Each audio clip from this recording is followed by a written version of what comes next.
get started, and we'd like to start, please, tonight with the Pledge of Allegiance.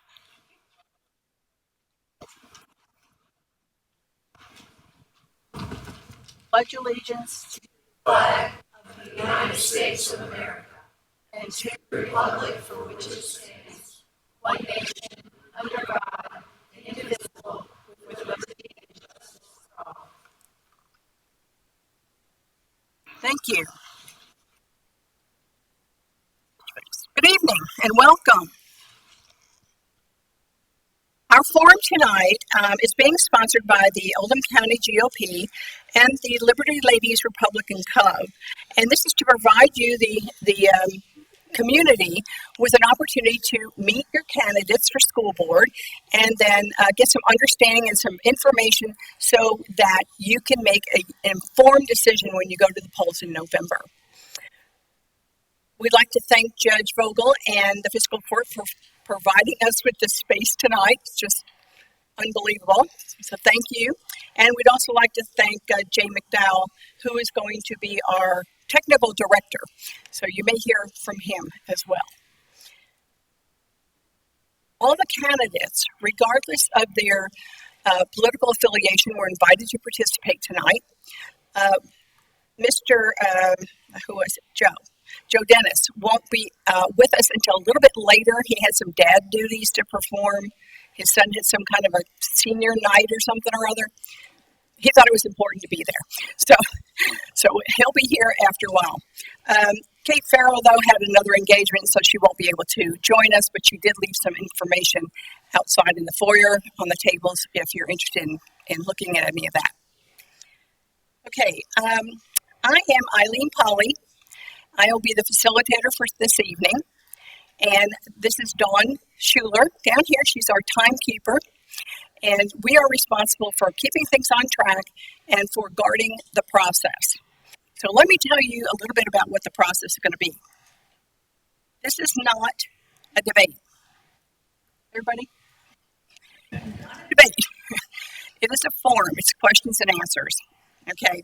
And so there won't be any time for rebuttals and things like that. This is just really to get as much information out as we can. We got so many questions from the community, and thank you so much, anybody who submitted 1 or 2 or 5. And we just want to make sure that we get to as many as we can. So, but just like the bios that are in the program, the candidates wrote their own bios, and all the questions that we're going to use are going to be from the community. So the committee, the GOP, and the Liberty Ladies did not write these questions or anything like that. We just organized them. So the first round is going to be questions that we're going to ask. Every candidate will answer that round of questions. Okay? They've all been given the questions in advance so they could prepare and be more succinct and on time with their answers because they will be timed.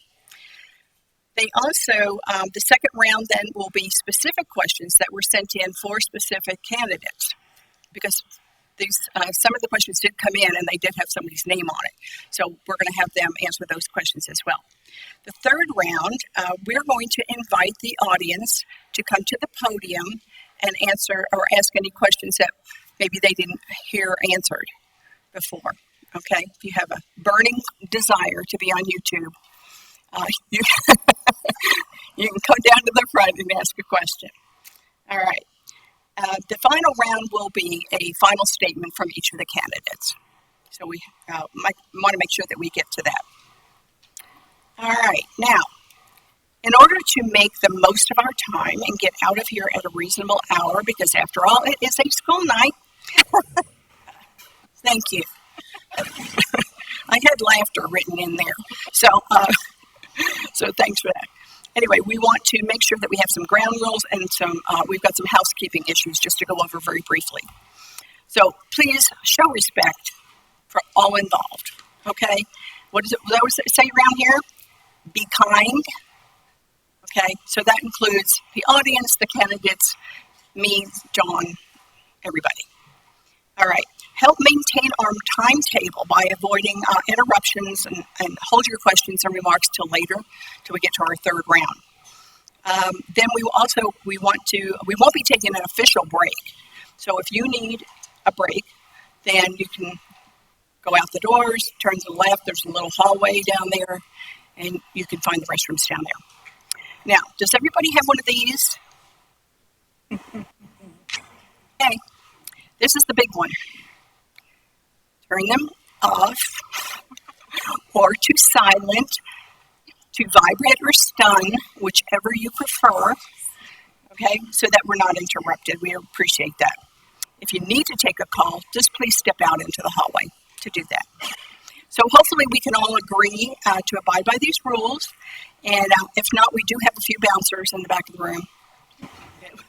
We'll call on if need to. All right. Okay, so with that, then we're going to get started, and I'm going to go down to the podium, and we'll begin our questioning with our candidates.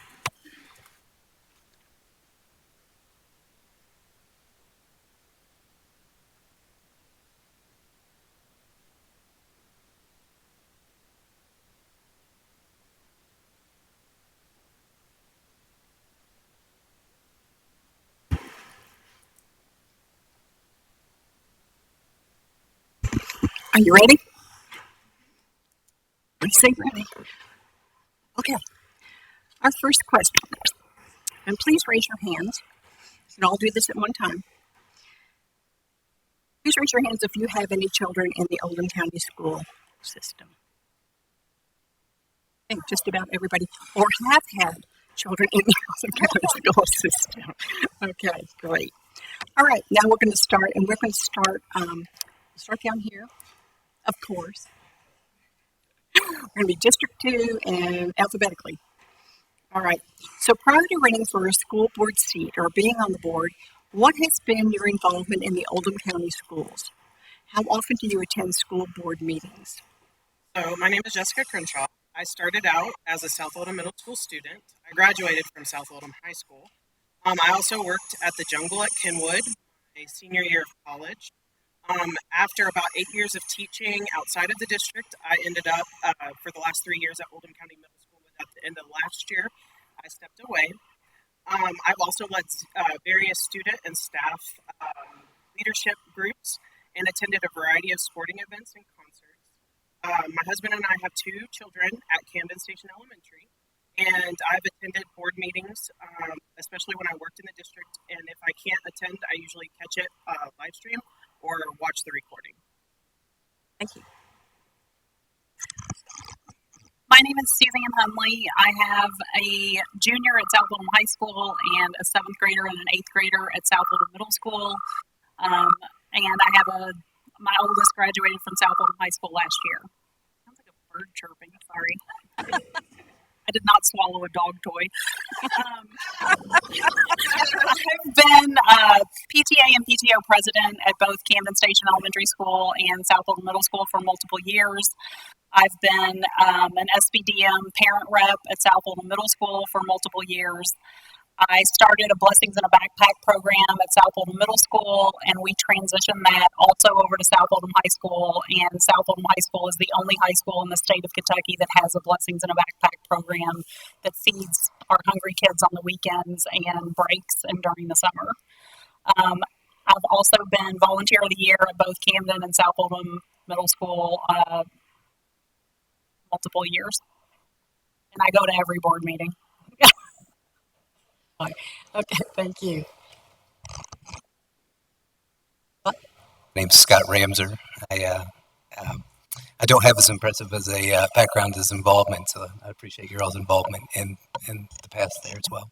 I have 2 kids in Crestwood Elementary, and used to go have lunch with them sometimes on a regular basis, but during the pandemic, I lost that opportunity, so that's one of the things I'm somewhat upset about. And I try to attend as many board meetings as I can. And my participation in the board meetings really began around the start of COVID. Thank you. My name is Andrea Nykirk, and I have been a teacher in the education system for 30 years. I have been a lead teacher. I've been department chair. I've been the teacher rep for the SBDM Council. all of those for many, many years. I served on a multitude of committees at the district level and at the school level.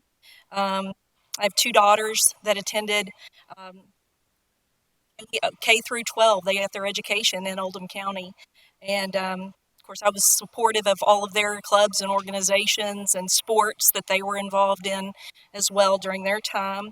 And since being appointed last September, I've attended every board meeting that I could, except for two that I had other planned engagements. Thank you. Okay. Thank you for the question. My name is Lisa Paris, and I have 6 children. 2 are seniors. I have a junior, a sophomore, an 8th grader, and a 6th grader. I think that's 6. I have been involved in schools for 17 years. I've been a PT board member for 5.5 years, PTA. I have been an advisory board member for 2.5 years. I have been a paraprofessional and a volunteer in the classrooms for 2 to 5 years, depending on which school you want to talk about. I have been Orton Gillingham certified and worked for 2.5 years in a private school for kids with dyslexia, teaching them how to read. And I'm at Oldham County Schools 3 or 4 times a week, driving kids here and there, picking kids up and taking things to them. And I also have had a lot of interface with the principals, counselors, teachers of the school, and I've gone to every single meeting for the last 2 years except for 4. Thank you. My name is Carly Clem, and I have 2 boys that go to Goshen Elementary. My involvement in the Oldham County Schools, I'm in my 3rd year on the executive board for our PTO program at Goshen. And then as far as attending board meetings, they've all been virtually so far. Hi, good evening. My name's Pat Kehoe. I have 2 children. One graduated from Oldham County High School. The other one attends Oldham County. She's a senior. Previous experience on the school board, I had my kids had an array of education from Catholic school to Jefferson County traditional school to Oldham County. I was on the St. Stephen's School Board for 4 years. I was on the St. Stephen's PTO for 2 years. I was a volunteer for the Alderman Traditional for 2 years as well. And I've been on the board here 5 of my 6 years that I lived in Oldham County. Devin Gunderson Lindemeyer. I got a lot of names, so I usually just go by Devin. If you see my signs, that's what I have on there. I have been in Oldham County schools for a long time. I did go to Oldham County Middle and Oldham County High. Miss Nykirk was one of my teachers. But after graduating, I did become involved with Operation Parent and was a board member there for 10 years from the founding time at South Oldham High up until 2015. I felt that I still needed to be involved in the schools and was invited to volunteer through the Oldham County Educational Foundation. And there, the volunteer work became a passion of mine and ended up becoming a role where I became the Director of Development. So I've helped raise and spearhead $140,000 of funds that have come into our school through that nonprofit or through to our schools. Very proud of my service with OSEF because I've gotten to learn a lot about the budgeting, the way things work with the schools. I'm also a current SBDM parent rep at Buckner Elementary, where I have 3 students. There are 7, 8, and 9-year-old girls, and I attend board meetings when invited. All right, our next question. We're going to start with Suzanne. Give you a break. Okay? And this will be for everyone again. Do you believe biological males should be allowed to use biological female restrooms or locker room facilities or vice versa? So tell us why or why not. I feel that I do not feel it's appropriate. I have I have 4 daughters, and I have 2 of them play volleyball, and I can't imagine what the swimmers went through at the college level, having a biological male in the locker room with them, and I don't feel like the majority should have to cater to the minority in this situation. And I feel like accommodations can be made for everyone to feel comfortable. And we do have single stall bathrooms in all of our schools that children can use if necessary. Thank you. Full with the microphone. I'm trying to not give feedback. Anyway, yeah, I completely agree with that. I would say that I absolutely disagree with the decision to accept the funding for Title IX, which allowed the policy or non-policy to be in place. And I would say that we need to either return the money or that we need to file for a federal injunction. So I, I absolutely agree with what Ms. Hundley has said there, though, as well. Thank you. Well, I'm not quite sure that it's about my personal belief system. I do think it's about the safety of our kids and whatever that looks like. It doesn't matter, I guess I'm thinking of all children and what they have gone through. And so I'm kind of, I can't say that I completely agree or disagree. It's more like I have to make sure that all kids are safe. And to what length do we go to ensure their safety? That's the most important thing. And so, to my knowledge, I'm not sure that we've really had that issue, and I'm not saying we don't face those issues.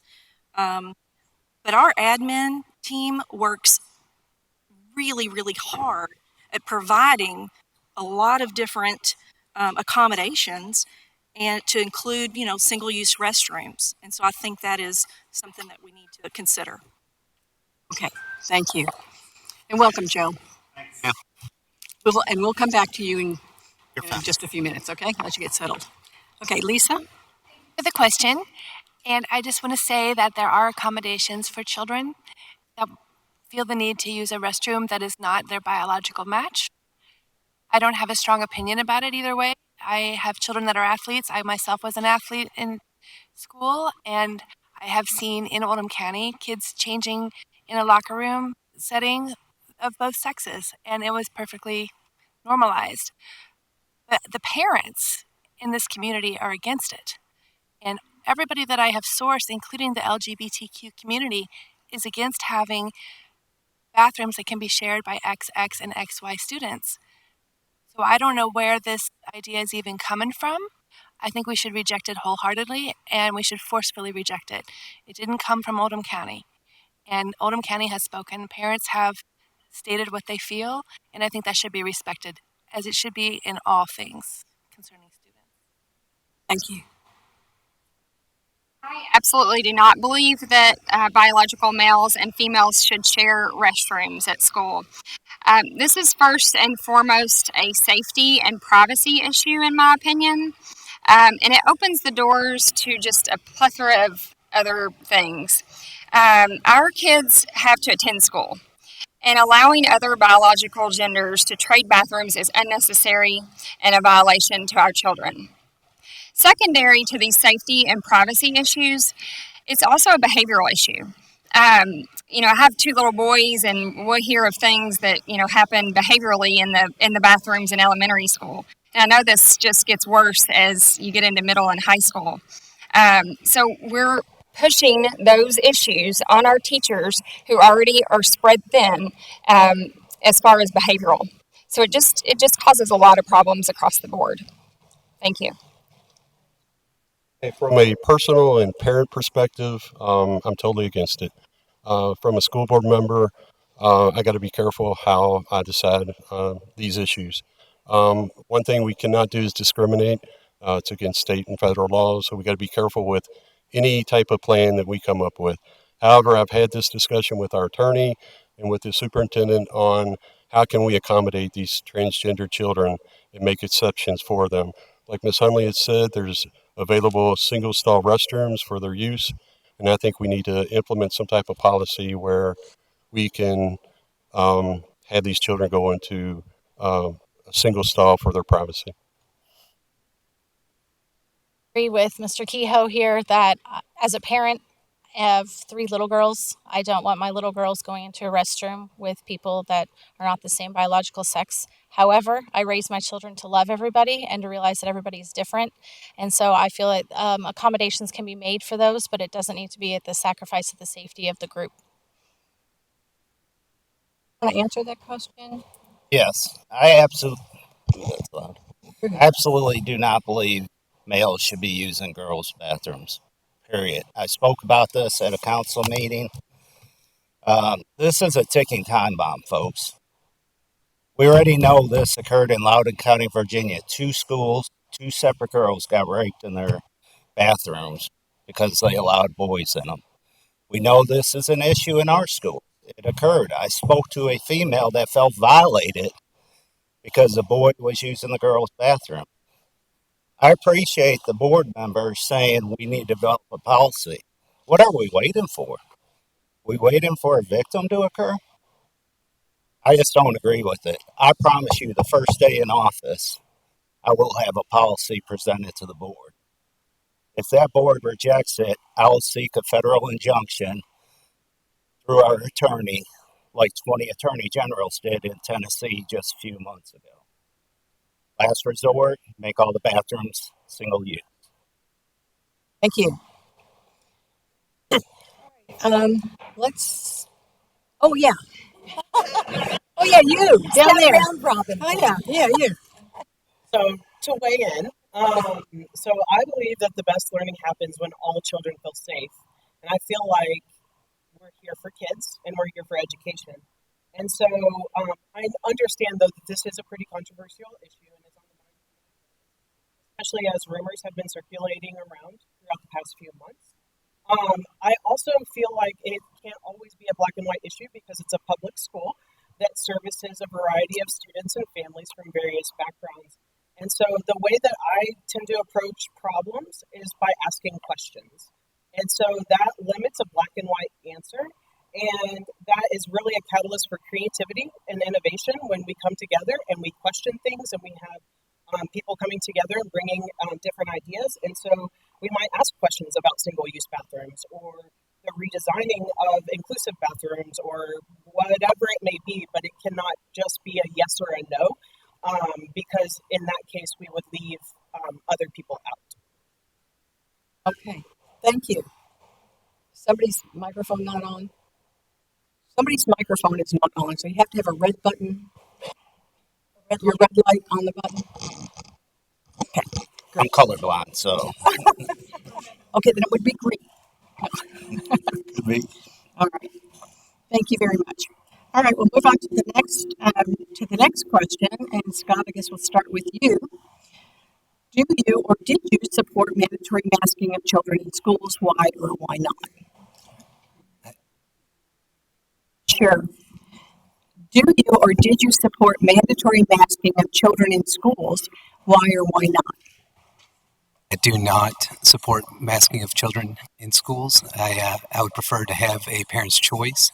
I recognize that there is large concern from all parties involved as to the safety and the concern from COVID, but I, from the beginning, have been opposed to masking our kids. I absolutely do not believe in masking the kids. We know we have at-risk kids, teachers, family members, and we need to accommodate them. However, overall, we do not need to mandate masking for all the kids. I'll tell you what I saw in the schools. I saw children so scared to lower their mask, they vomited in their mask. Now, how safe is that? I saw kids demoralized by staff for having their mask lower. Like my son has asthma. He has to pull that mask down at times. And the same staff would go behind closed doors and then take their mask off. I saw adults and kids use the same mask every single day in the schools. Not sanitary. I saw a mask so saliva covered up, it was unsanitary. And ask yourself, common sense. How do we allow kids to eat lunch next to each other without masks and it's safe? And then they have to put the mask back on. Okay, thank you. I think we faced some unprecedented times. I don't think we had the knowledge at the very beginning. Things were changing daily. And, we had to rely on medical partners from the schools to determine the safety of the children. And based on, some of the data that we had and the vaccination availability, it was best to remain in masks at that time. And I need to make sure we remember that every day we were in school last year. And from that, they were able to interact with the teachers, their friends. They made academic gains. Our ACT scores went up by 0.8. I mean, I know that seems trivial, but all this wouldn't have happened if we weren't in school every single day. Thank you. Lisa? Again, for the question, I was activated by the masks. I've been activated by the school system for a long time, but forced masking my children made me nauseous every day. And I protested, and I went to board meetings, and I begged them to listen to parents as we fought hard and begged and came time and time again asking them not to mask our children because we knew what the problems were. We knew how unsanitary it was. We knew what the problems were going to be. And with my kids specifically, some of my kids have been traumatized, what it was doing to them. And we saw it and we had to deal with it every single day. And what we had was an unresponsive board that would not listen to us. And we are ultimately the number one stakeholder as parents. And that is a big mistake. If you're not going to listen to the parents in a case like this with the masks, and there are many other issues you need to be listening to parents about, then there needs to be parents in charge. Thank you. I support parental choice with masks. If I choose to mask my kids or not mask my kids, I think that's our choice as parents. Our family has seen harmful effects from masking our kids. We called, emailed, attended board meetings to advocate against this. At the time, we had an incoming kindergartner who was trying to learn to read and write, wearing a mask every day in school, couldn't see their teacher's mouth. That makes learning very difficult.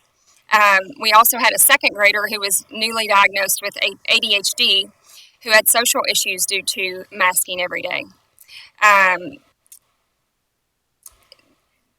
There was a time where you could not wear a mask anywhere, but you had to wear one at school, and that just did not make sense to me. I believe masking in schools was ineffective and caused harm to our children. Thank you. Well, I'm partially deaf, and I went through years and years of speech therapy. I had a parent that emailed me and was concerned about her child not being able to read lips with the mask, and I completely understand. When I voted for this, it was a very difficult decision. Did a lot of thinking. I even asked the health director the night he showed up at the meeting, and I said, "Does an N95? Would you approve the N95 mask for us to vote on instead of the regular mask?" And he would not approve that. He would not give us funding for the N95. It's a proven fact that the other masks don't work efficiently, and the N95s do. The first time I voted for mask, every other time I voted against mask when it came up to vote.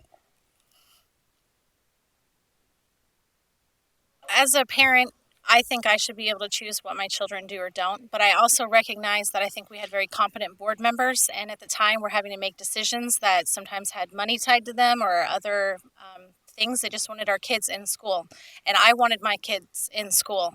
And so at that time, I would have let my kids go to school wearing masks if that meant they were there. That's not what I liked, and in fact, we did have an exemption from our doctor for our children to not wear masks. In the end, my kids chose to put the masks on because they felt like aliens without them on. That worries me as a parent as to what they felt like without a mask. I knew they weren't effective, but I also knew that our board was doing what they could to get our kids in the school. So I believe it should be a parent choice, and I don't think they worked. I think our board knows more now, and they had their hands tied by the health department. So this is a challenging question to answer because it begs for an answer in the present while addressing an issue in the past. When I taught history, it was hard to convey the challenges that people faced during a historic event because we had the ending and we were analyzing events based on what we already know. I feel like leaders back when the pandemic began were charged with figuring out how to carry on while also making sure that everybody feels safe. And I truly believe the best learning happens when both children and staff feel safe. And so, again, knowing what we know now, how could we potentially approach it differently if a similar issue were to arise? Either way, I believe it's important to follow the guidance of experts in the field while also self-checking ourselves along the way to assure that we're in line with all safety protocols, which I believe many leaders did and did the best with what they had back when it began. Thank you. So I put yes and no on this one. I put yes when it was necessary to stay in person because I would like to remind everybody back in March, April, and May of 2020 when we said, I don't care if my kid has to wear a hazmat suit as long as they can go back in person in front of a teacher. Or I don't care if my kid has to wear scuba gear as long as they can get back in person in front of a teacher. And we kept our kids in person as much as we possibly could. Patrick and I both voted no on a vote because we wanted masks off of all of the kids and not just the high school kids at one point.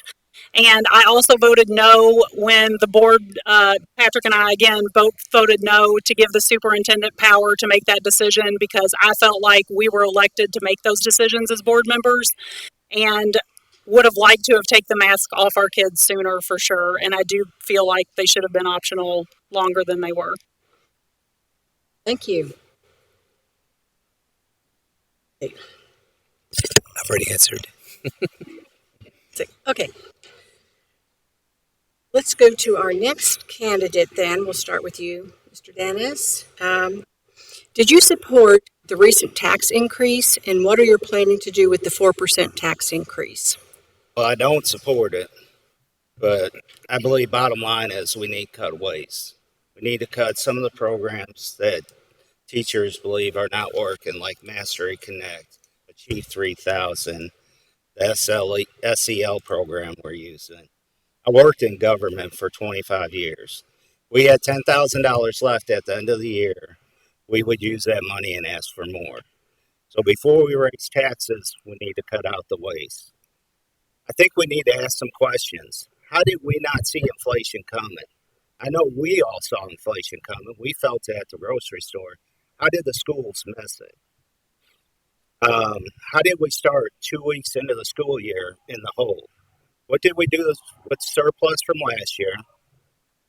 What did we do with all the unpaid salaries from last year?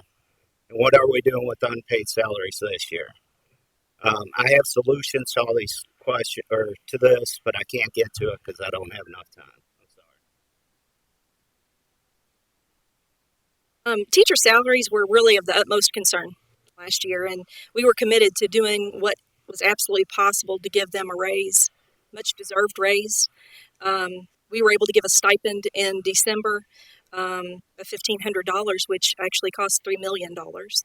And reviewing budgets and doing line items is very difficult, and I would welcome people to do that because I think that that's really important to figure out where the waste is. And so it was best to support a 4% tax raise, 3% for the step, and 1% for, or 3% raise and 1% for the step. Keep in mind that 85% of all of our budget goes to salaries. And what I do here is that what absolutely makes sense is making sure that we tell the community where we are saving, not let them guess.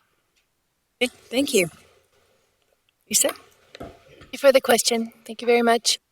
The first things that I would do with all the extra money in the $143 million budget that's up from $118 million the year before is do 17-to-1 student-teacher ratio classrooms across the board if possible.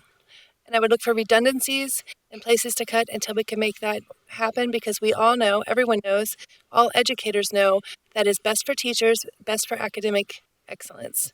And that's been proven time and time again. It's even been proven within the walls of Oldham County schools.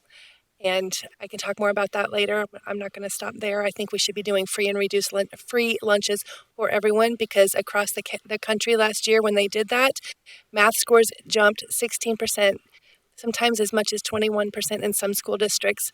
And everyone says that it was tied to the free lunches, and I think we should look into doing that as well. And I do think the teachers should be paid what they're worth, but I also think part of helping teachers is giving them an environment where they can do their job with autonomy. Go ahead and finish your sentence. Autonomy and pleasure, and with a manageable sized classroom. Thank you.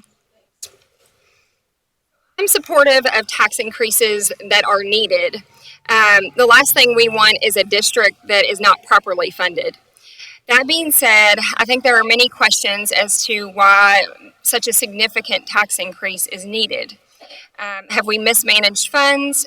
Are we covering a deficit? The board is currently audited, but not in a way that highlights wasteful spending. Those are questions that I would answer as a board member for the community, and I think the board owes our community transparency as to why those tax increases are needed. Thank you. So for the record, I voted just for one tax increase since I've been on the board. I voted no about the recent one. There is a formula a lot of people don't know about or may know about by now. It's called the SEEK formula. And when a tax increase comes through the county, we only get a certain percent of that money back to the school system. The rest goes to other counties that are in need more so than us. So we're a SEEK loser when it comes to tax increases.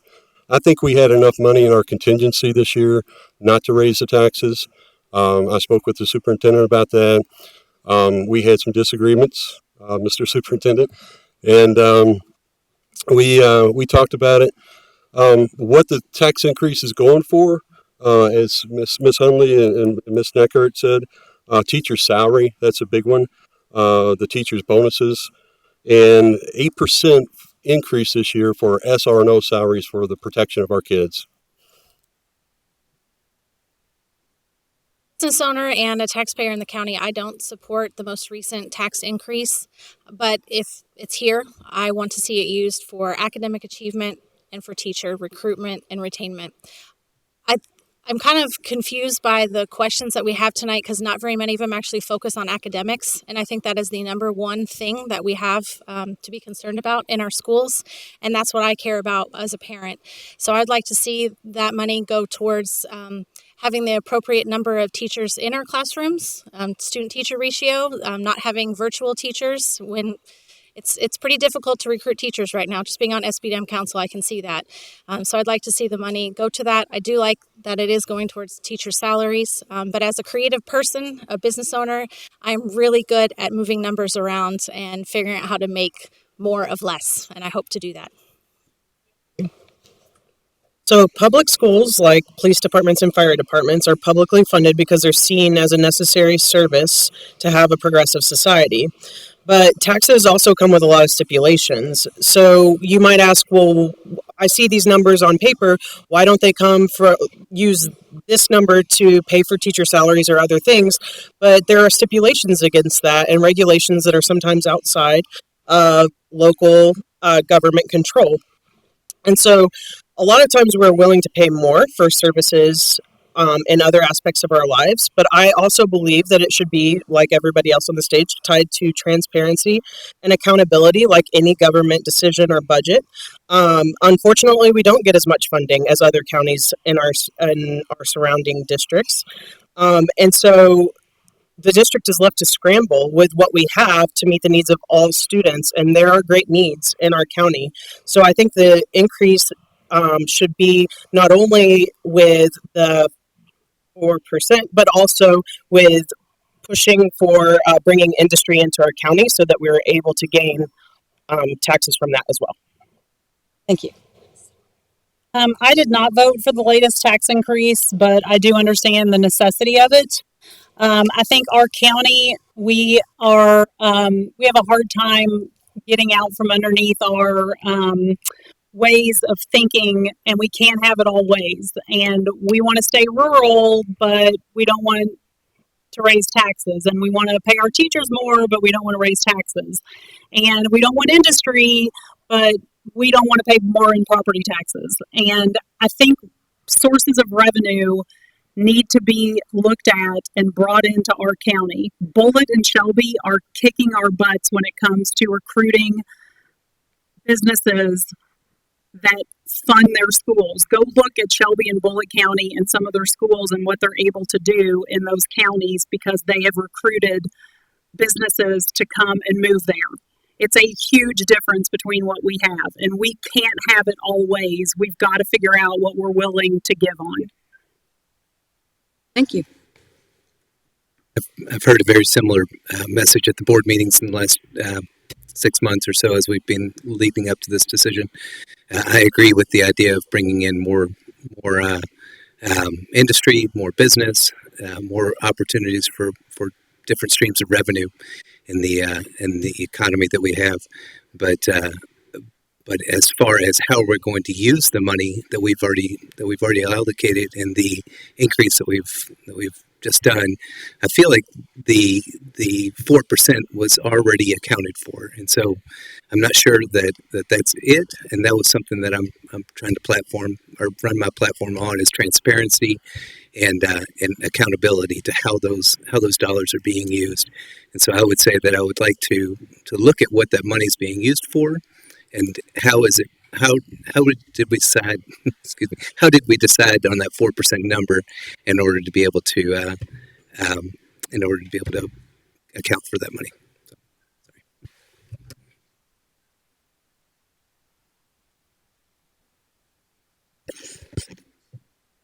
What is your plan? We just talked about this. What is your plan to address the teacher shortage?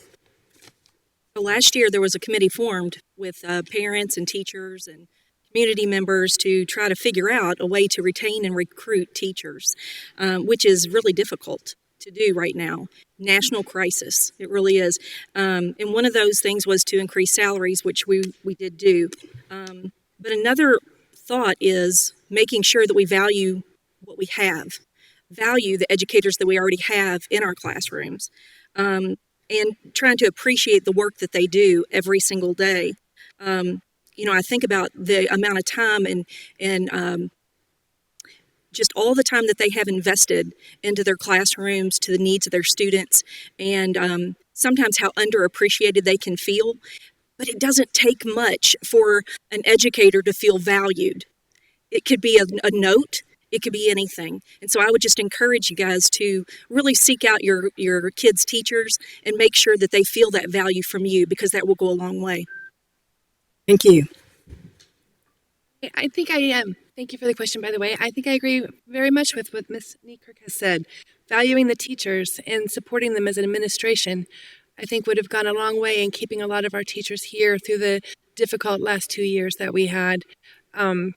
I think smaller class sizes for certain. I think sourcing teachers outside of Kentucky.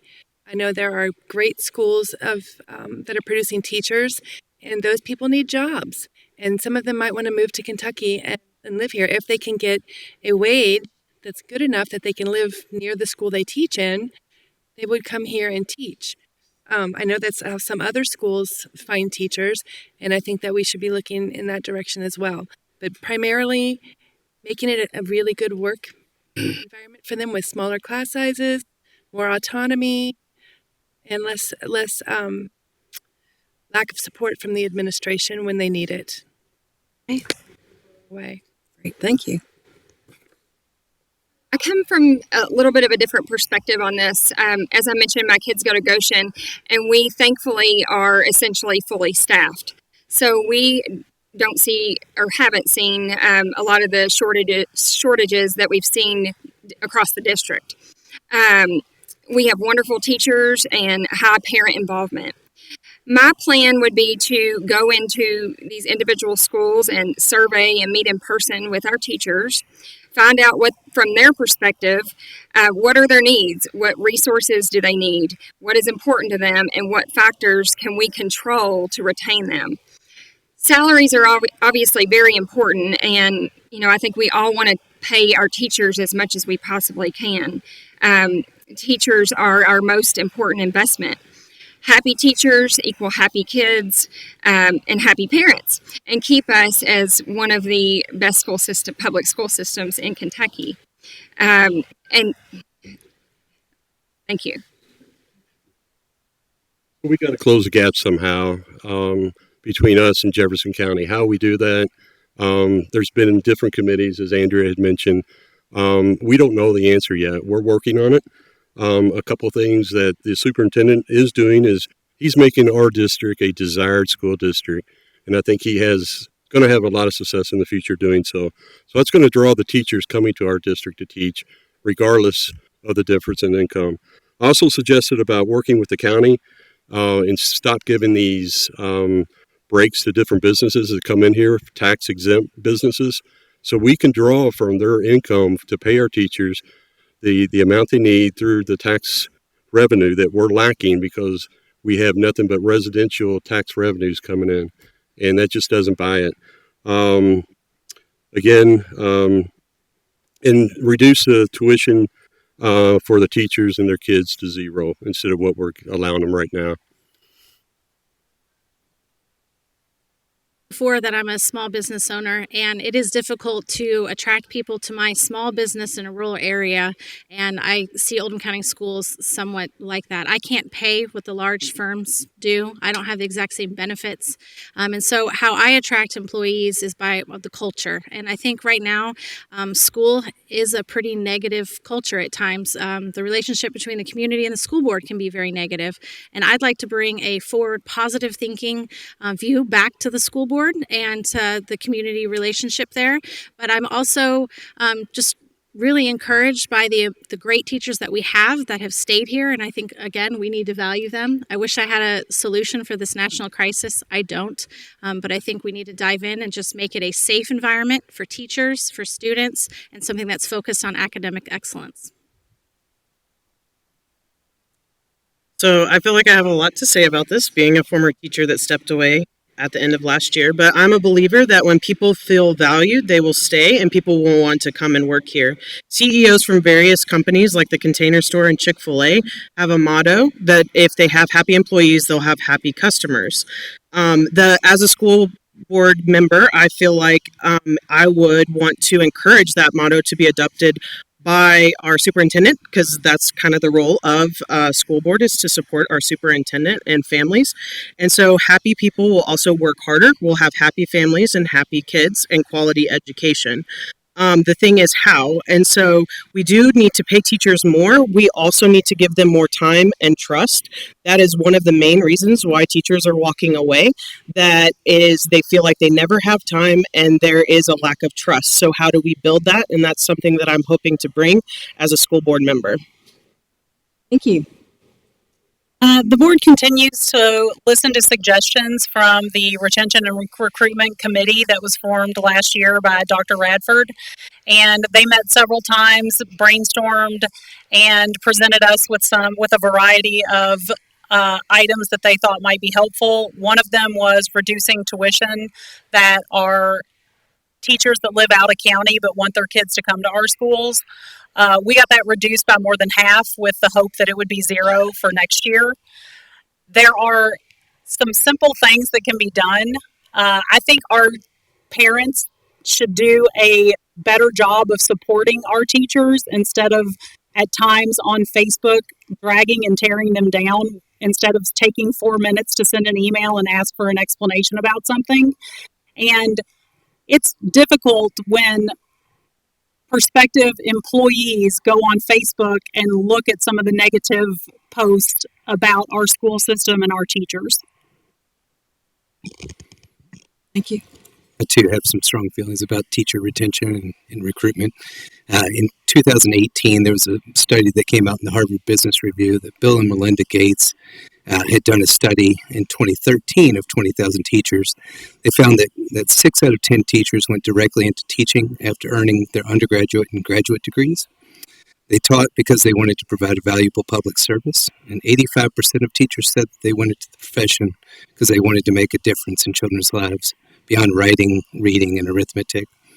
Additionally, in the Harvard Graduate School in March of 2022, they did a study, they did a gathering, and they found that amid the extraordinary challenges of the past 2 years, teachers have been innovative, flexible, and brave, but in many cases, they've also been pushed to the limits. leading to a well-documented concerns about burnout and large-scale exodus from the teaching profession. And they're asking, did the pandemic add new pressures or just exacerbate the existing ones? So as a former teacher, I think I would ask. Thank you. Everybody knows we need to give our teachers more pay. But you got to listen to the teachers also. The teachers are begging for them to have their planning hours back. I don't think people realize that their time's gone that they dedicate to doing work at the school and not while they're at home. The teachers want a voice. They tell me that all the time. No one's listening to them. I agree. We need to give free county tuition to other teachers coming in from out of county. Since COVID, prior to COVID, teachers were like firefighters, right? Everybody loved them. After COVID, teachers were like cops. No one liked them. So we need to change that culture and bring the love back to the teachers. And I am going to try to do that where I can see both sides of the aisle being in the schools. Okay, thanks. Okay, so our next question will begin with Lisa. Social emotional learning, or SEL, curricula have been implemented across the county from the Federal Department of Education, the country, which is requiring teachers to discuss mental health issues with students. What is your opinion on SEL, and would you support a parent's right to opt their child out of it? Absolutely. Thank you for the question. SEL is dangerous. It started out as a good thing. The history of SEL, it was a therapeutic discourse between a client and a psychologist or a therapist, and it morphed into a therapeutic setting in an uncontrolled atmosphere in a classroom with a teacher and no therapist in sight. And it's damaging children. Many people think it's criminal, and it's having an unhealthy impact. And I think we need to look very critically at removing things like Character Strong, anything by CASEL, CASEL, in our school curriculum that's embedded. It's embedded in a lot of classes, not just the Character Strong program, and it's harmful. And I could go into a lot of detail. I could talk for a couple of hours about this. But I think we need to listen to parents, whatever they decide they want for their children, on issues that have such impact. Thanks for the question. Thank you. So I think there's many facets to this question. We have a national program that has been implemented to our district, and a lot of money and time has been spent on it by teachers and other staff. It has to be said that children's needs socially and emotionally are very important, and being that our children spend 8 hours a day at school, this obviously crosses into that time. However, I'm not sure that SEL is the right program for us. We have teachers and staff that have attended board meetings and have expressed concern about not being able or not being educated on how to teach it, essentially. It is a program that was not developed by a mental health professional, and it's not being taught by licensed mental health professionals. So that would be my main issue with it. Thank you. So the basic theory of SEL, social emotional learning, is a good thing. As Ms. Parrish said, I think it's being interfered with from a national scale through another agenda to bring items into SEL that shouldn't be there. Going to the basics of self-esteem, respect, and dignity, what's taught in SEL should still be there. At a board meeting about right before COVID, we had a group of middle schoolers come in, and they were each assigned a team, and it was very competitive. It helped them. It was a good thing. But now, as I asked the moderator before the meeting, if you're looking at the other agenda coming into this, no, I don't think it should be brought into it. And I think every child has a right to opt out if they wish, if they're going towards that agenda. SEL is a big, scary, dangerous gray area. Children need social emotional skills, and so they do learn those at school. It's important. If they were isolated and they were not at school, they wouldn't gain those skills.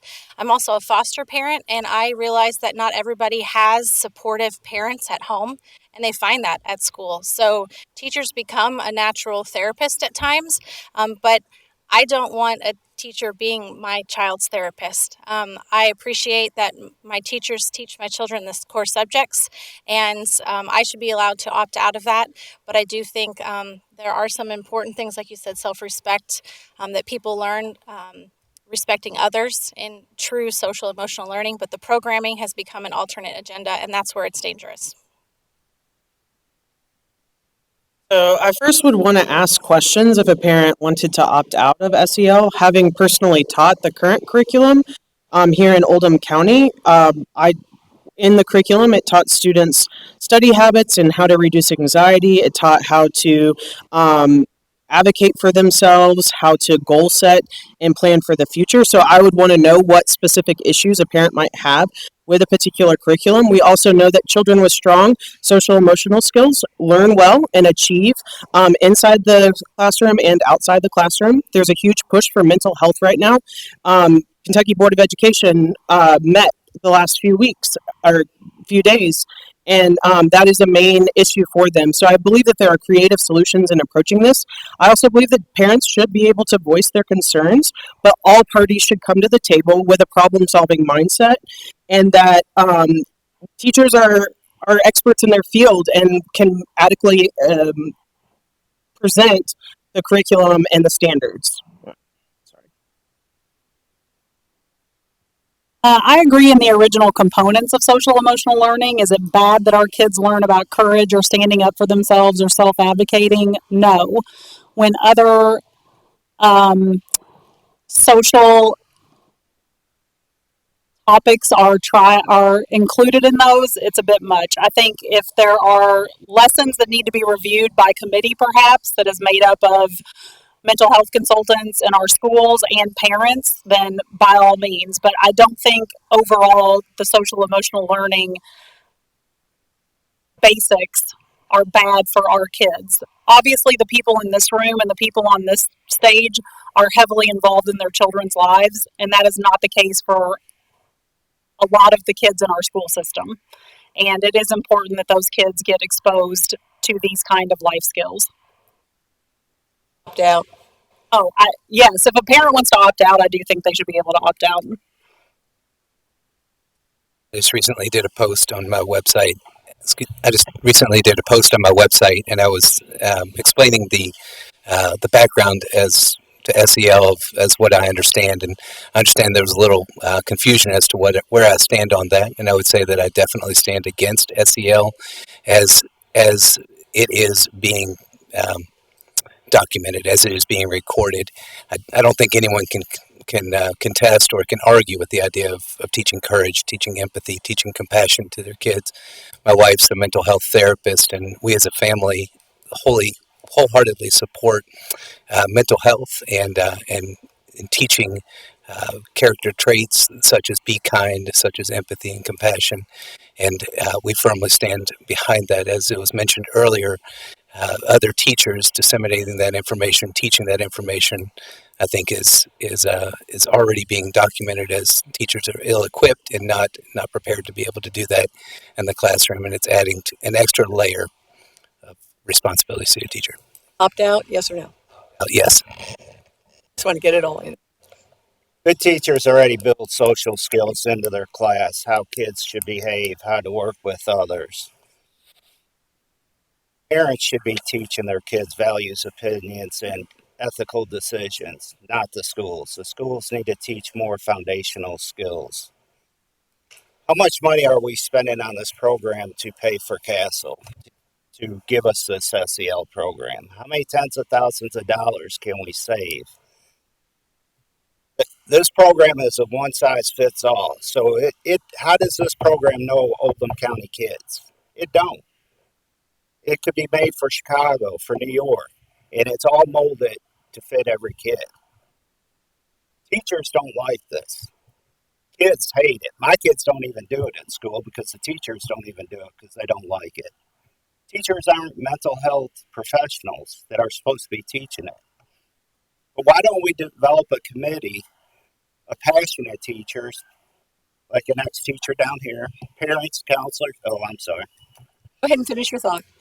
parents, counselors, and students, and come up with a program that we know our kids that meet state and federal guidelines. Okay, thanks. Go through with it. Thank you. I think maybe I'm a little confused about social emotional learning. The way I've always viewed it, when I look at Character Strong, like you all said, courage, perseverance, honesty, respect, gratitude, kindness, responsibility, and cooperation were the foundations of Character Strong. And I don't think any of us would disagree that we would not want our children to learn these foundational things. And I do think that it would be great if all homes were equipped with that. However, it doesn't always happen. So the lessons taught should go around these things, not for a teacher to be helping a student with a mental health issue. That is not in their realm, and so those things should not be taught. And so I don't really see where that would be a problem. But I also understand that if a parent wanted to opt out, I too would want to know why and question first. Thank you. All right, let's just take a deep breath. Finish round one. Everybody survived. Yay. And thank you all. You all have been audience. Okay, so we're going to move on to you want to take a drink or whatever. We're going to move on to the second round, which are individual questions. And again, these questions were submitted by the community. Okay, and they were addressed, most of them were addressed to a specific candidate where there was not a specified name on a question and somebody didn't get one. We just randomly picked one for you. Okay, so we're trying to be just as fair and transparent as we can be. Yeah, get that old hat out and just pick out a question. So, Ms. Crenshaw, you're up again first. Freedom of speech regarding public expression at school board meetings has been a very hot topic in the last few months. What is your stance on freedom of speech regarding public expression at school board meetings? So it's hard to answer that question without knowing the passion behind that particular question. Having taught history and the Constitution to many 8th grade students, I do support the First Amendment right, but just as I've taught my students, there are parameters in a way to make sure that if my rights begin to intrude on your rights, then my rights now stop. And so that's a hard question to kind of tackle, because I would like to know why somebody would feel that their First Amendment rights were being taken away. And to make sure, somebody's not coming in blowing air horns and other things, disrupting a meeting, because somebody doesn't necessarily have the right to do that, because it takes the right of expression from somebody else during that time. So I support the First Amendment. I think it's great. And so I would ask follow-up questions to that. Okay, thank you. Suzanne Hundley. Oldham County COVID mask policies, the interpretation of education and social development, the stigma the schools attach to the unvaccinated, and incidents of some educators verbally targeting unvaccinated students has done irreparable damage to countless kids. Knowing what we now know about the drastic mishandling of COVID recommendations, recently confirmed even by the CDC, please explain your willingness to go along with these harmful practices by way of your school board voting record. Okay. Wow, that was a lot. I would have appreciated that ahead of time just so I could process it all. It is very easy to sit and say what you would have done or what should have been done. I completely understand that people that were against masks are upset that our kids wore masks. I get it. I understand it. Do I wish that we didn't ever have to wear masks? Yes. I had kids in our school system that were wearing masks right along with your kids. Did they like it? No. Did they get in person learning when a lot of other kids were at home looking at a screen of a teacher? Absolutely. Do I think we should have gone mask optional earlier? Yes, and I voted that way. So while I understand people's frustration with it, it's also frustrating to try to put forth how important it was to keep kids in school in person, and we did that for 12,000 kids. Thank you. On these. Okay. All right. Scott, Oldham Countyans. Is that a word? Oldham Countyans are hardly taxed, with average individual households paying far more in actual dollar amount than any other Kentucky county. We've heard the current board complain about the lack of funds, as they have been unable to stay within a budget and continuously demand more and more money from Oldham County residents, even as school enrollment has stagnated in relation to population growth. I submit that we do not have a revenue problem, but a spending and mismanagement problem. How would you suggest balancing the budget and getting the school system spending under control? Yeah, I too am a small business owner. I own a few different small businesses, and so I do know the restraints and the need to be able to spend money in some areas that's more important, and to be able to put off spending and money in other areas. And so I think that first, what I would do is I would look at where the spending is, where the money is being allocated, and try to look at a forward-looking budget. I would try to bring in more parental involvement, looking at where are we as a county budgeting money, and how can we as a board be transparent about how we're using that money. And so in what ways we can, I would try to cut spending as much as we can. I think that the other part of the question is how are we using future spending? Is that what the other part was? I'm sorry, you. Sorry. Was it the end? Okay, sorry. That's fine. Sorry. Did you have anything? Did you want to finish a thought? I think that the biggest part is looking at where are we spending and how are we going to be involving other people in that decision making through transparency. Okay, thank you. Joe, please tell us your experience as a law enforcement officer, SRO, and parent in Oldham County Schools has given you insight into the needs of this district.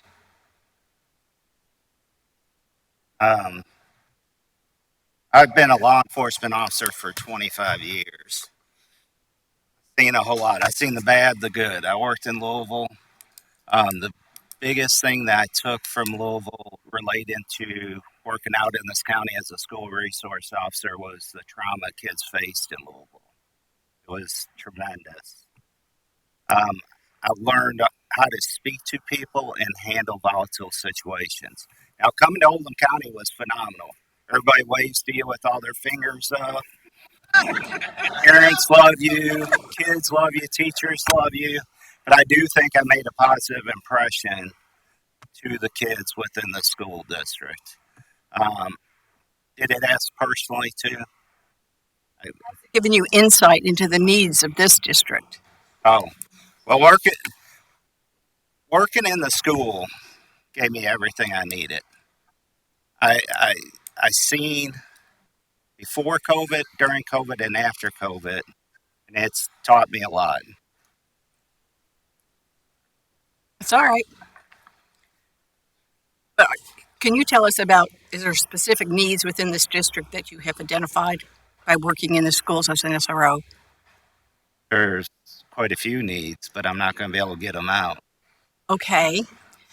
But we can contact you later if we have ma'am. questions, and you can let us know about that. Okay. Andrea, in relation to curriculum based on diversity, equity, and inclusion, on January the 22nd, 2021, you voted to approve U of L's OVEX student teachers in Oldham County Schools. You were shown two of the exact same presentations on the program. However, in the January 24th public meeting, slides about the diversity, equity, and inclusion instructional strategies were removed from the public eye. These strategies would be utilized by the student teachers. The OVEC program, per U of L website, encourages materials and ideas such as read woke, amplify voices of people of a global majority, accept people who identify as white, dispute status quo, social justice and education, and imagining a radical future. Why did you vote to approve this, and how will social justice in our schools benefit our students? And also, please feel free to correct any incorrect statements that this person made. Okay, that's a lot. But I think the overall concept of that was to not to embrace every part of that and every book and every everything that was all there for us to see. I think it was more of to try to embrace some things that maybe we need to embrace. We do have a diverse culture. We do need to focus on equity. I'm not gonna say equality. I'm gonna say equity for our kids. We do have to think a little bit outside the box when it comes to some of those things, and also for teachers to even be recruited and have them come to our district. I'm not going to say that it's perfect, but it's going to be something that's going to help us maybe to recruit and maybe retain some teachers as we go forward. Okay, thank you.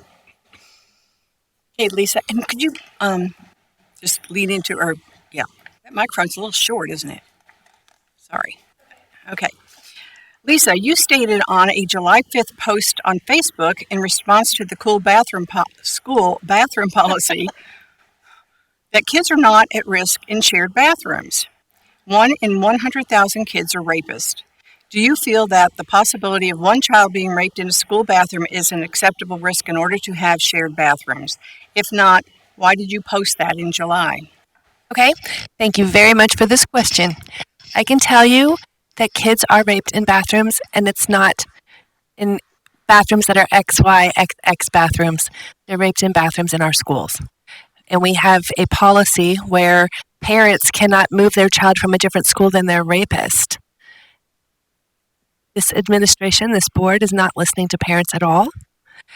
And I am not afraid of having a trans child in a bathroom with somebody else using the bathroom, because trans children are not typically the rapists.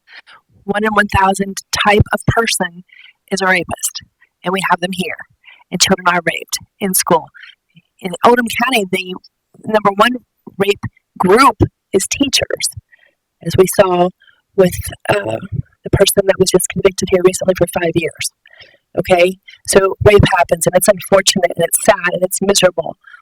But I do think that if the parents want separate bathrooms by XX and XY, they have that right, and they should be respected. Thank you very much. Okay, thank you. Okay, Carly. There are growing groups of parents who are dissatisfied with the services that their disabled children are receiving. What are you going to do to have Oldham County schools give kids with disabilities access to the services that they are being illegally denied? What are you going to do to alleviate these parents' concerns? The feedback that I don't have any experience with that personally, but the feedback that I'm getting from parents across the district is that is accurate. I think the accommodations for kids that have disabilities, we are certainly lacking on that. I have several friends that have had to pull their kids out of Oldham County schools because we are not offering proper accommodations to them, and they're now going to private school. That's a huge issue in my eyes. It should be a top priority. As a school board member, that's something that I would certainly dig deeper into and, find out exactly what we can do to get those resources and improve that, because that is a big problem here. Okay, Patrick, as a board member of District 5, this is from a constituent, okay? You rarely respond to your constituents when they contact you. Your lack of communication leaves many people wondering if you truly care about the families that you represent. If reelected, do you plan to improve communication with the families of District 5, and if so, how? Agree with that statement. I do respond to my constituents. We get hundreds of emails, thousands of emails, especially over the past pandemic and everything else. When a board member or a board chair responds, and if it's the same response that I would have put, I just don't feel like it's appropriate to respond again to say the same thing that person said. I could be wrong, but I feel if the issue is addressed, why should I respond? I do respond to things. I've had multiple conversations with people, and I do care about the community and my constituents. I have an open policy where if you want to stop by my house, call me anytime, I'm available. Even spoke to some board members here or potential candidates here about what to expect as a board member. And I have just an open policy, open book. Devin, according to KRS 160.170 and 160.180, school board members are not allowed to engage in any contracts with Oldham County Schools, either directly or indirectly. As an owner of a local business that you may be approached to sell goods and services to schools and parent-teacher organizations in the district, will you discontinue all financial ties and business connections with Oldham County Schools if elected? And do you believe this statute should apply to all elected positions at schools, such as the SBDMs and the PTAs? About 5 years ago, when I decided that I did have a lot of interest in running for school board, I met with the school council. I also met with the previous superintendent, and I met with 3 different school board members to ask if this would be a conflict of interest. I was told time and again, and including last year as well, that the district buys nothing from my business, that I don't solicit from the district to buy anything. I do have a customer service person at my business that works with PTAs when they come to us, and they buy products. I mean, I own a business. I don't approach anybody. I know it's not a conflict of interest, and I'm not worried about that scrutiny. I'm certainly not in this for a financial gain. Oh, and the second part of your question is that should be extended to all? Yes, but I think most people or all people I've ever met that are involved in SBDM or any volunteer position is not doing it for a financial gain. And I think that's just a common sense answer right there.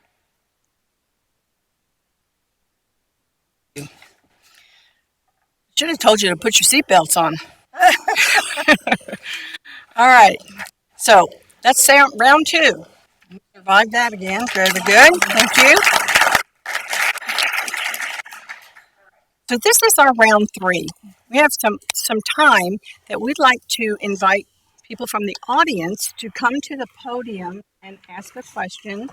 If you haven't had a question answered or you have some burning, issue that you'd like to have the board address, come on down. Courage.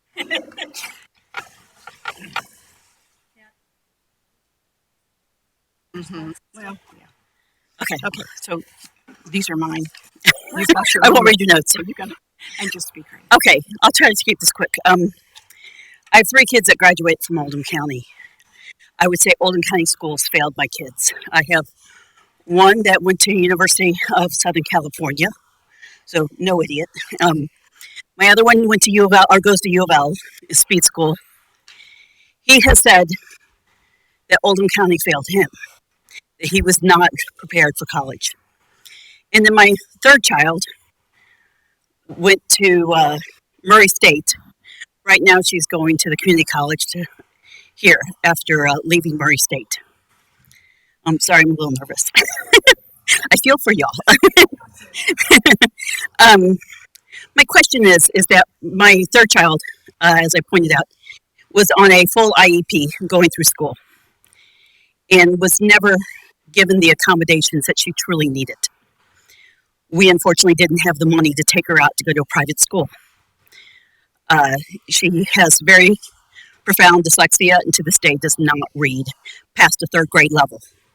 so she is considered functionally illiterate. In college, she has to have a human reader for all of her tests, and this is because Oldham County failed her. Uh, so, given that, my question is to everybody, if you could just answer quickly, is what are your thoughts on vouchers? Thank you. Answer first. Okay. District are you in, ma'am? What district are you in? I think number 2 should answer your question. Oh. I'd like to hear everybody. Sure. Time for everybody, but we'll take as many. So we spoke a little bit earlier, and so I just want to first say that I'm so sorry that that was your experience with Oldham County. A product, being myself a product of Oldham County schools, I felt that I was set up for that, but I understand that's not everybody's experience, and I'm hoping maybe we'll get back to that. I also know that our special ed director, Nikki Whitaker, I've worked with her personally, and she's fantastic, so I'm hoping that that's not going to be the experience for every child in the district for sure. I also believe that competition drives improvement, and so depending on the stipulations of a voucher, I'm fine with competition. I also support public schools though, and I think that's why I'm up here, right? Is that school board members are supposed to be supporting public schools, but competition does bring innovation as long as school funding is not used to is taken from those schools to fund vouchers, because that would be robbing Peter to pay Paul. So I do believe, though, that families should have a choice and that the schools are responsible for the kids. I'll go too. I agree with Jessica. I went to Oldham County Schools K through 12 and went to UK and felt prepared. I feel like my oldest was prepared when she went to Western. I'm sorry that that was your experience. As far as vouchers are concerned, I also agree with Jessica. As long as you're not stealing money from public schools in order to fund charter schools and vouchers, I don't have a problem with vouchers if you want to choose to take your kid somewhere else, as long as the funding isn't taken away from public schools, because public schools are required to take everyone and we are not allowed to turn anyone away. Yeah, I'll go with District 2 as well. I would agree as well. I think that we are being given a stipend from the state, from the KDE, in order to be able to appropriately use that money for kids within our school district, within our, I'm sorry, I'm addressed the question to you, within our school district. And so as we look at using that funding, if we are not pulling away from the schools that we have and the responsibilities that we have within the county, I think that a voucher could be appropriate. I too have a son that is having a hard time reading. He has not been diagnosed. Well, he's been lightly diagnosed with dyslexia, but he has not received an IEP or a 504. And so as he is struggling, we as parents, my wife and I, are trying to help him the best we can. And as we struggle through that, it's helpful to know that other people within the county are also facing that same problem, especially coming out of COVID. I think we all need vouchers, and we need them fast. I agree with them. I tell you, since running for board, I spoke to a lot of people that their kids had dyslexia and left this county. It's kind of shocking to me because the federal rules don't designate it as a learning or a learning disability officially, that our teachers aren't able to identify that. Oh, I'm sorry. Ain't able to identify that early enough. I know Mr. Rafford has made some progress. I spoke to some parents about it, but if we don't give these children the building blocks at the beginning, they're lost in the wind. We can't wait to fourth grade. We have to do it immediately. If we cannot give the children what they need to succeed, then yes, give them a voucher. Go to where they need to be able to get the help, whether that's in Louisville or out in another county. One more time. Well, do any of the rest of you want to answer that question? I'm sorry if I misspoke before. I thought we were only going to take a couple answers, but now that we're going to do everybody, great. Thanks for the question and thanks for speaking publicly. I know that's hard. I also have a son with dyslexia who just failed his driving test yesterday and didn't receive some of the supports I think would have made his GPA a lot higher, and he's going to college soon. So I understand. I'm with you, heart to heart.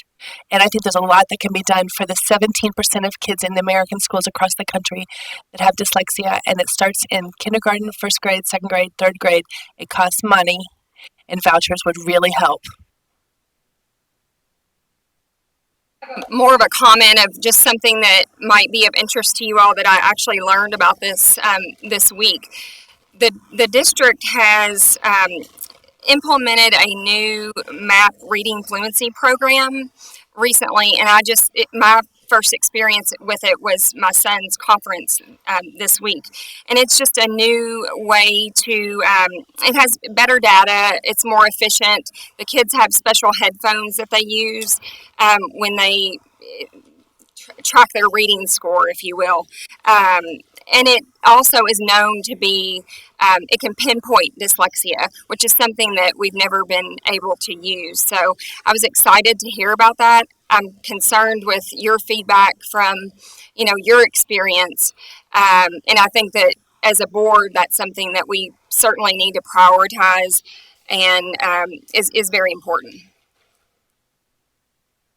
So your question kind of inspired me to run for a school board 5 years ago. As I said earlier, my kids came from Jefferson County Traditional Program. When they got here, they were so far advanced in our program that it was just astonishing. I just couldn't believe it because I had always heard how good Oldham County schools were. So I spoke with the superintendent in the past. We were looking at different things with administration, and then COVID hit. Then we went backwards, unfortunately, as everybody. But I've had this conversation about bringing some type of traditional program to our schools now with the current superintendent. And we're looking at different ways. I really have faith in our school system out here. I think if you give it time, it's going to excel very soon. A note of encouragement. I have a daughter with dyslexia, and it's been hard to have the schools actually recognize that or admit it. I have a short microphone too. But I have a daughter with dyslexia, and the schools, some of the teachers won't recognize it or even relate to me on that, and they say, quit getting outside tutoring. We're doing something different here in the school. But I wanted to share my encouragement that just today, about an hour before I came in here, I got an unexpected email about the Orton Gillingham that's being taught to my second grader. That is huge. I've been having to pay for outside services for that. And for the Oldham County Schools to be coming back around and realizing the effectiveness of that program is very good. And I think there's going to be a lot of parents that aren't going to feel like they have to go pay to go to Meredith Dunn or elsewhere to get these programs that are going to help our kids that learn differently.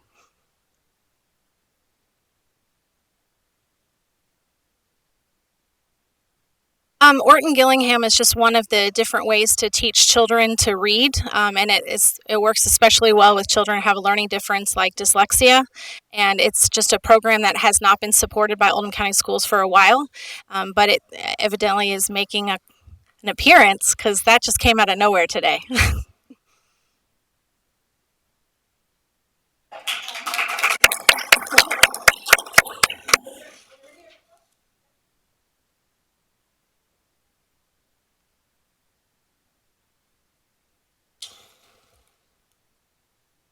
A lot of comments about, do you need to raise taxes? Don't you need to raise taxes?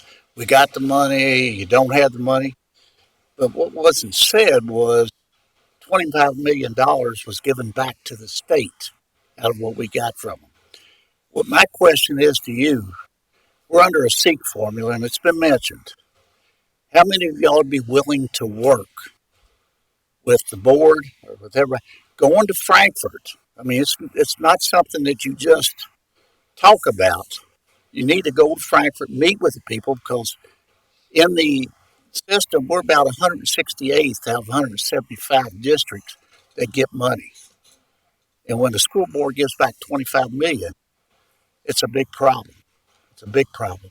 we had $25 million, we wouldn't even think about raising taxes. So I want to know how many, you can say yes or no, would go to Frankfurt with me. I'd be glad to take you. 'Cause- Oh, good. Could I also add that I spoke with a Kentucky Board of Education member recently, and the work that they did, that was one of the focuses, was looking at the SEEK formula. So that is something that I will continue to advocate for. Biggest problem with the SEEK formula is it's got to be done from the Senate and the House. And in the past, our own representatives didn't do us a whole lot of good. So we're going to have to do a lot of pushing, whoever gets in. I just need to know, does the board have your support doing this?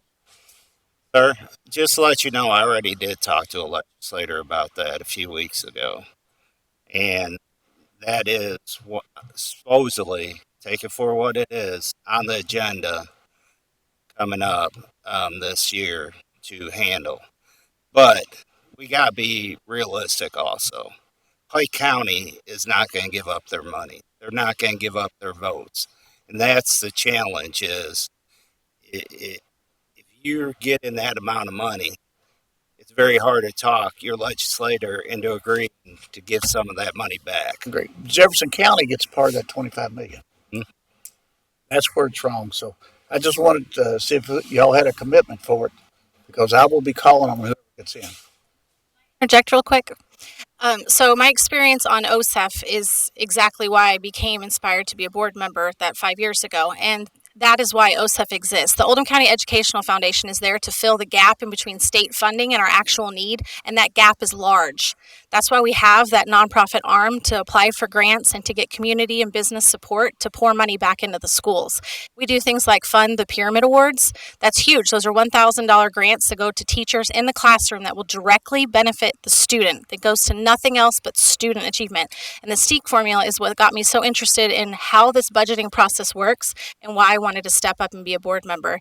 But it's very important that we change that SEEK formula. It's outdated. Yeah. Mr. Dunson, could you share with us and the audience, you recently went to a meeting and you were meeting some legislators. Could you tell us how many knew about the SEEK formula? I was at a meeting with a bunch of politicians at a PACE meeting. There was 3 House of Representative people there, and instead of worrying about work with those people, I talked to them about the SEEK formula. Those 3 knew nothing about it. They hadn't heard anything about it. So that's going to be part of this job, is educating them so we can get the money back. Yeah, if I can respectfully say, I've spent hours on the phone with KDE talking about the SEEK formula. Specifically, I've spent a good amount of time with Crystal Smith in the finance department.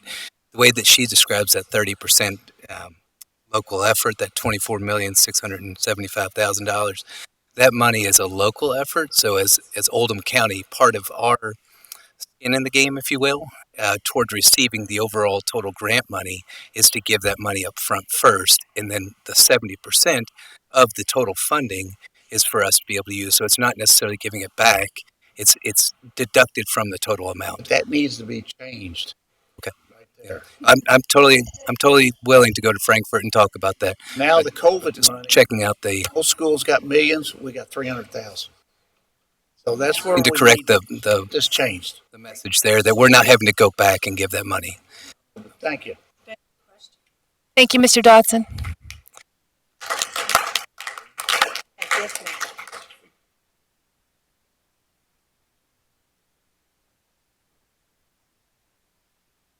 It's Robin Vessels, and state law does allow the school districts to impose a 4% tax on the property every year.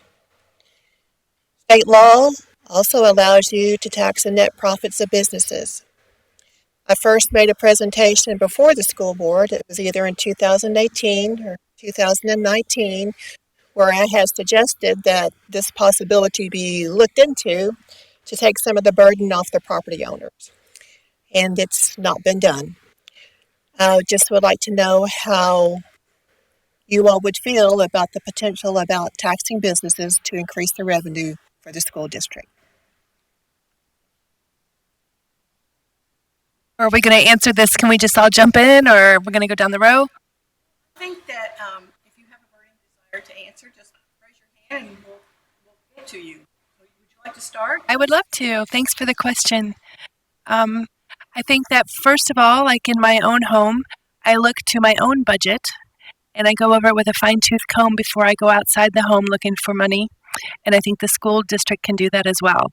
I think we can do some introspection on the spending that's already in place and hold some accountability there. And then there's a good working relationship with fiscal court and the schools. I think that a conversation needs to happen. Everybody seems to be in favor and of bringing in industry to help with the burden. I am in favor of whatever everyone is in favor of because the parents and the community should be the one directing all of this. And that's what they're saying. And I am all for parents and community direction. So let's do that. But then there's also the fact that the budget already had the SEEK money, the $24.6 million set up according to the audit. It was already in the budget. So it was no surprise to anyone. So I still don't understand why the taxes were raised and increased so easily. But yeah, I think we should be doing what we can. Else would like it? Yes. Devin? Your question was specifically about taxing businesses. Is that correct? I am a business owner and I'm a property owner, so I have both. I have a lot of stake in the game here, and as a business owner, I do pay, employment taxes. I pay my property taxes on my business and my home. I would hope that we don't have to continue raising taxes on either, because that is what I think is the major problem. I have always thought a mandatory tax is what it doesn't encourage actual giving. I'm a part of a health sharing program where the fee that we pay every month is actually our donation to help pay other bills. It's not a bill that I receive. And I think just that mindset and that change that you're investing in something makes it easier to give and you give more freely. And that's part of why I was successful on OSEF's board, or not board, but part of their program. I think that we should be encouraging people to invest back into the schools. And I think we can do that through a lot of fun ways. And although tax would generate larger revenue, I think that there's some other ideas we can look at before raising taxes on businesses and property. I'd like to have them addressed equally, though. I respond just real quick. Yeah. So I moved to Oldham County because of the rural environment, the community, and everything else that's here in Oldham County. As the system is set up, we tax the homeowners here. There's not a lot of businesses we can tax. There is a loophole in our school code that permits a certain amount of development on houses per year. One is so we don't have to build as many schools. But if we're just going to go after residential homes for tax revenue, let's ease those standards so we can get more communities in the community, or more housing in the community. I mean, if that's the only way we're going to be able to go after tax revenue, then let's ease those restrictions as a school board. I just feel that our government doesn't do enough to attract commercial business in this county.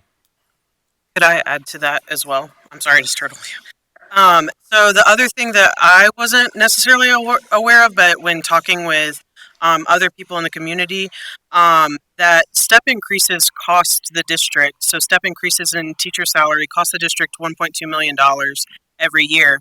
And we have to, it's that bar is constantly moving because it happens every single year.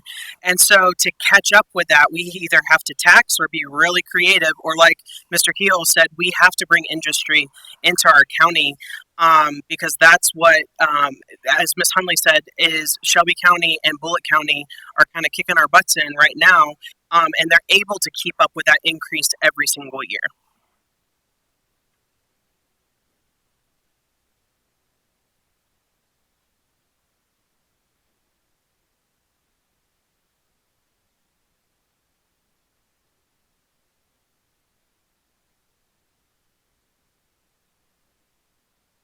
Thanks for all of you guys being here tonight. I know most of these seats go unopposed, so having 3 or more for each district is impressive. Thank you. I really only have a question for the incumbents, and I'll be, my wife is actually running for one of the boards, so I spent many nights convincing her because I know she's going to do a great job if elected. But my question is for the incumbents, and it's really centered on what I'm looking for in a board candidate. And I hate using this word, but what I'm looking for is someone who's going to fight for what's right for our kids. And I hate using the word fight because it's not a nice term, right? It's not usually a good thing, but um, it's exactly how I felt what I was in the last few years with the school district, with the school board. And so when I say fight for what's right, I've heard a lot of people talk. I've heard Ms. Hunley talk and other candidates talk about our students being in the building instead of being online and watching their teachers. That was wrong. Those school districts did not do the right thing. And I just think that we should stand up for what's right. And I hear a lot of people say we should depend on the experts. We should depend on our medical experts, our medical community. Well, they were wrong. And there's no two ways around that.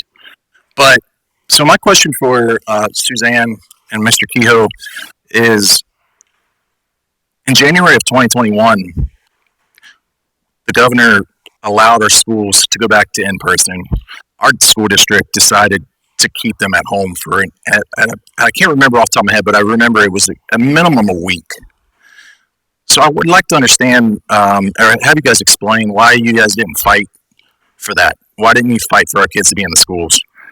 And my next question, and Andrea, I know you weren't on the board at this time, but it's really about the first question. I was needing some clarification on the bathroom question. You mentioned that it was a safety issue for you, I believe, and correct me if I'm wrong. But what I was not clear on was, are you saying it's not safe to have the policy where transgender kids can use the restroom that is not their biological sex, or are you saying it's not safe uh, to not allow them to have that option? So, thank you. Well, do you want me to answer? Okay. Well, I think what is really kind of driving this is um, I don't necessarily agree with biological males going into biological females' restrooms. Okay. That is not what I believe. But I also have to consider the safety. So when we have any of those issues, it is absolutely up to the schools to to make those accommodations in order to give single-use restrooms and provide accommodations so that they feel safe. So it's not only just for the safety of all students going in there. It's not just for the minority. It's not for the it should be for the majority. And we have to make accommodations to make sure that everybody does feel safe in using the restroom while they're at school.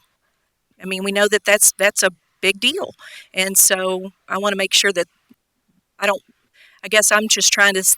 I don't want to tiptoe, but I don't want to make a policy just to be making policy. But I also want to make sure everybody feels safe in where they are in their schools. And sometimes that is making accommodations per person individually at that particular school. That question, first part of your question, you want to address Suzanne and. Yeah, I wrote down all my votes. I don't have that vote written down for that we weren't in school at that point in time. I have down that on August 3rd, we voted for high school and middle school students to return to school on an AB schedule and elementary students to return full time. And I don't have another vote in my records until August of 21. So I don't remember keeping kids at home. Mhm.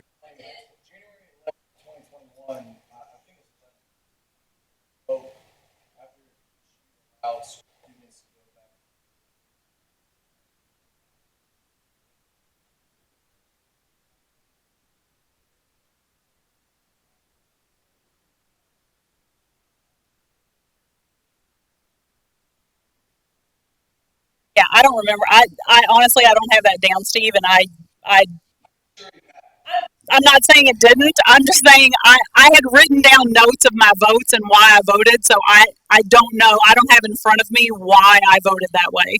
But I will tell you the votes that I made were for the 12,000 kids and whatever information that we had been given at that time and the recommendations that were made to us by the COVID committee that was made up of people in our school system. That's my answer. Patrick may remember better than I do. I had to ditto what Miss Hunley said. I do remember in the spring of 21, we came back, all of us. There was a week gap there. And Suzanne, if I'm not mistaken, I wish Mr. Schultz was here. It was something with the health department, the governor, and there was something else that was pretty much out of our control, bringing the kids back. The next day, they made a decision prior to a board meeting, and I apologize. I really don't remember what that was. It's been the busiest time of our life sitting on this board. So my apologies. But I'll try to find that answer for you.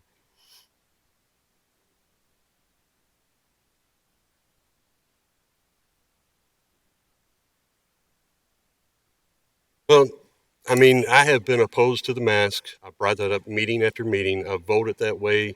I'm not sure. It takes 5 people to approve things.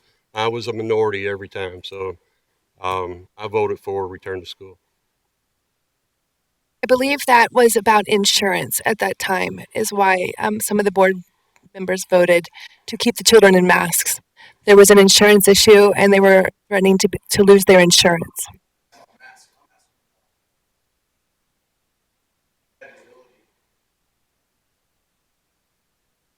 Mm-hmm.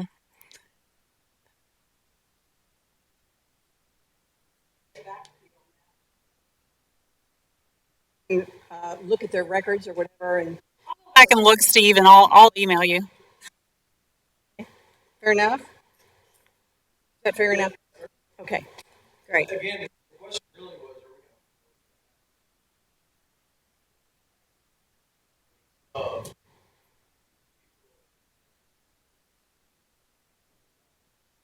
Well, I will say, Steve.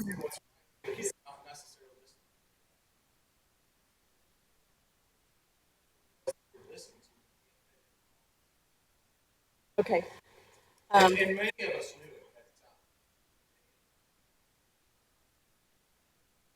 my name is Heather.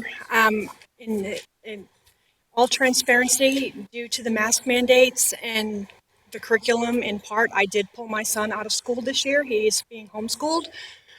My question is, a massive fraud was perpetrated by the CDC and the FDA and the federal government in general on the parents of Oldham County and the students within this county. Okay, in relation to masks, I want to know, when you look back, what decisions would you have made that would be different? And if tomorrow Governor Bashir comes out and says there's a massive spike in COVID or any other respiratory virus, would you ever put our children back in masks and close the school again? Because that can never happen to our children again. They were so damaged. Okay? There are some of your answers up here that I am floored. When you said why opt out of SEL, that I would ask, I would want to know why. Your answer should have been, yes, parents can opt out. Parents are the final definitive rule within children. It doesn't matter what my excuse is.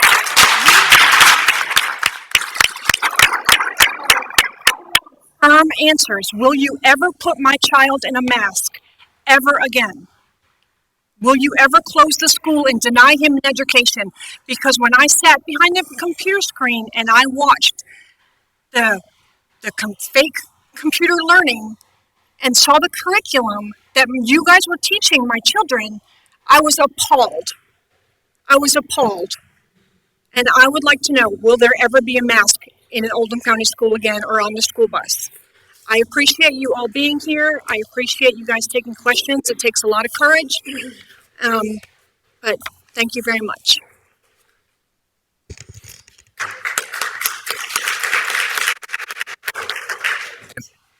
Is it okay if we begin? The general question, I don't know if everybody wants to answer that, yes or no. it's kind of a yes or no answer. But Scott, go ahead. Thanks for the question. And what I hear in your question is not just masks. I hear what are the decisions, and similar to what Steve's question is, what are we going to do to protect the kids? And so my history, I did a post on this as well, and I identified in a picture of myself on my Facebook page that I was at the meeting that we decided on masks the first time. I was protesting in front of the health inspector's building, or the health department's building off Commerce Parkway. I wholeheartedly believe in parents' rights to choose, and the idea of masks that masking the kids at the time, there was a lot of information out at that time that was being shared, not only just on the internet, but within our local community. We have people who, like Dr. Rutherford, who was very vocal about what the information is that was being given to us, and we as parents had vocalized our dissent from what the current board had decided on, and so we. To answer your question, I think that yes, masks, but it's much deeper than masks, I believe. So I believe in a parent's right. That's it. I agree. Parents' right. Anybody else have a comment to make? Go ahead. Put on record that I will never vote to mask your kid, and I will never vote for not in-person school. I will never vote to mask your child or take away your privilege and your authority as a parent in any decision concerning your child, including medical ones, including IEPs, holding your child back, keeping your child away from their rapist in school. Whatever the parent decides is what I will use as my compass in every decision I make.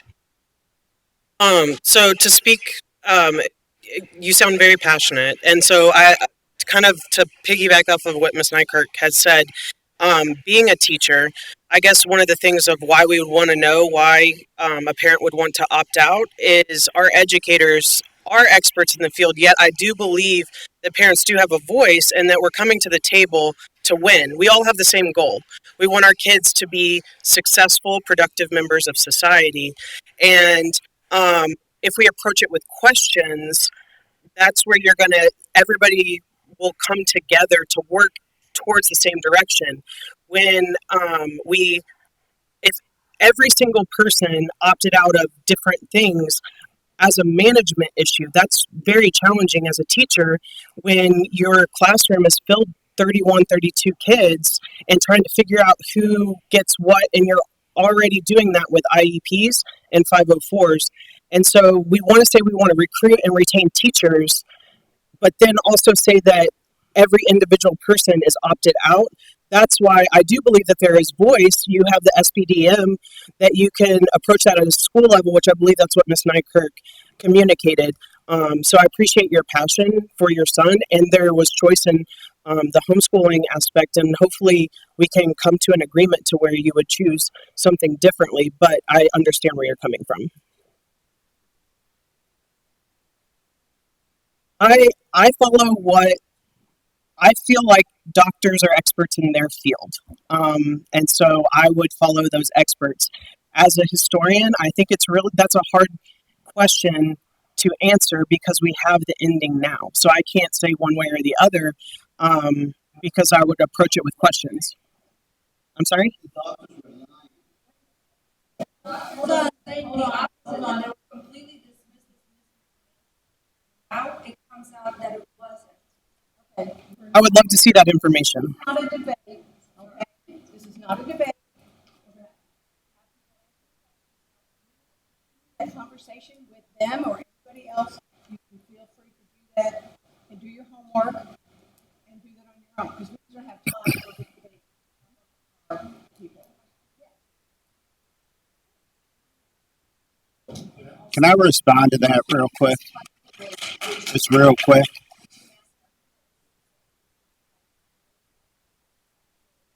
It depends on the experts, but I was speaking more to the opting out of the curriculum because that was also mentioned. This is an easy one. Yes or no?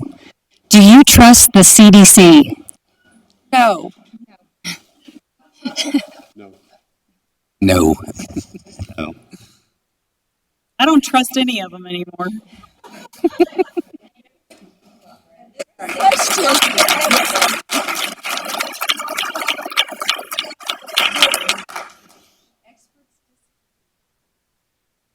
Hi, my name's Blaine Anderson.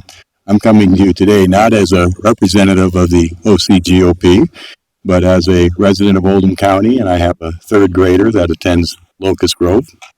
I want to kind of ask a little bit of a follow-up question to what Larry asked, and I'm going to ask it specifically to our current board members, and it's a very simple yes or no. We talked about the SEEK funding and how I think it's almost $25 million of the revenue that's being raised out of Oldham County is being sent to other school districts. So my question to each of the three of you is, have any of the three of you had conversations with our legislators? Yes or no? Yes. Yes? I have not. Have not? Okay, thank you.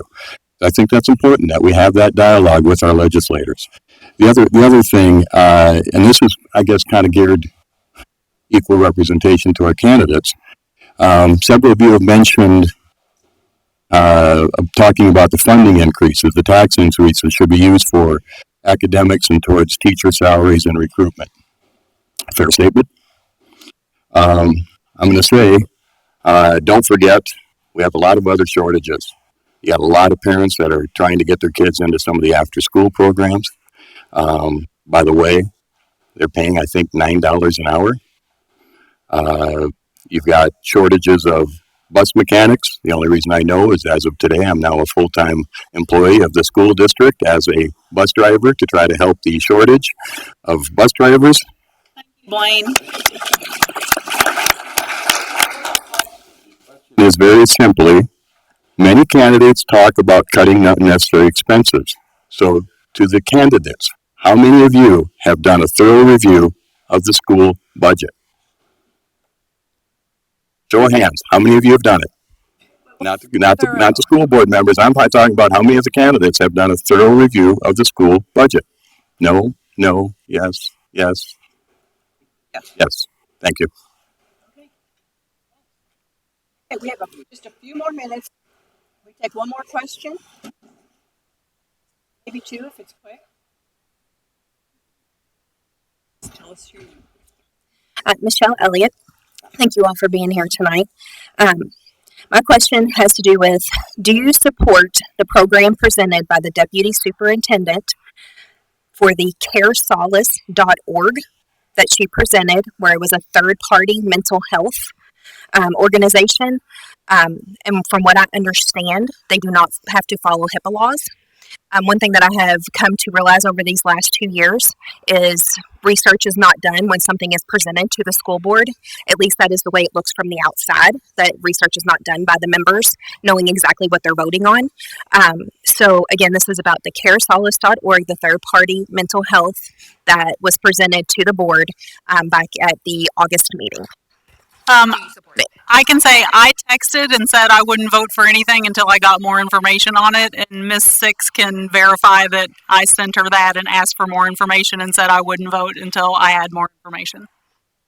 Because that's my concern too, is accepting the money because it looks good on face value and not knowing what was behind it, and especially if we're going to take it on for next year, not knowing enough about it. So yes, I did. I emailed and asked. The same response. I've reached out to Dr. Radford, asked some of the similar questions, asked where the money was coming from, and asked for additional information. I was somewhat skeptical of that, but we have lost a lot of social workers or social emotional workers or counselors, and we need to replace them. They're very important in our system. And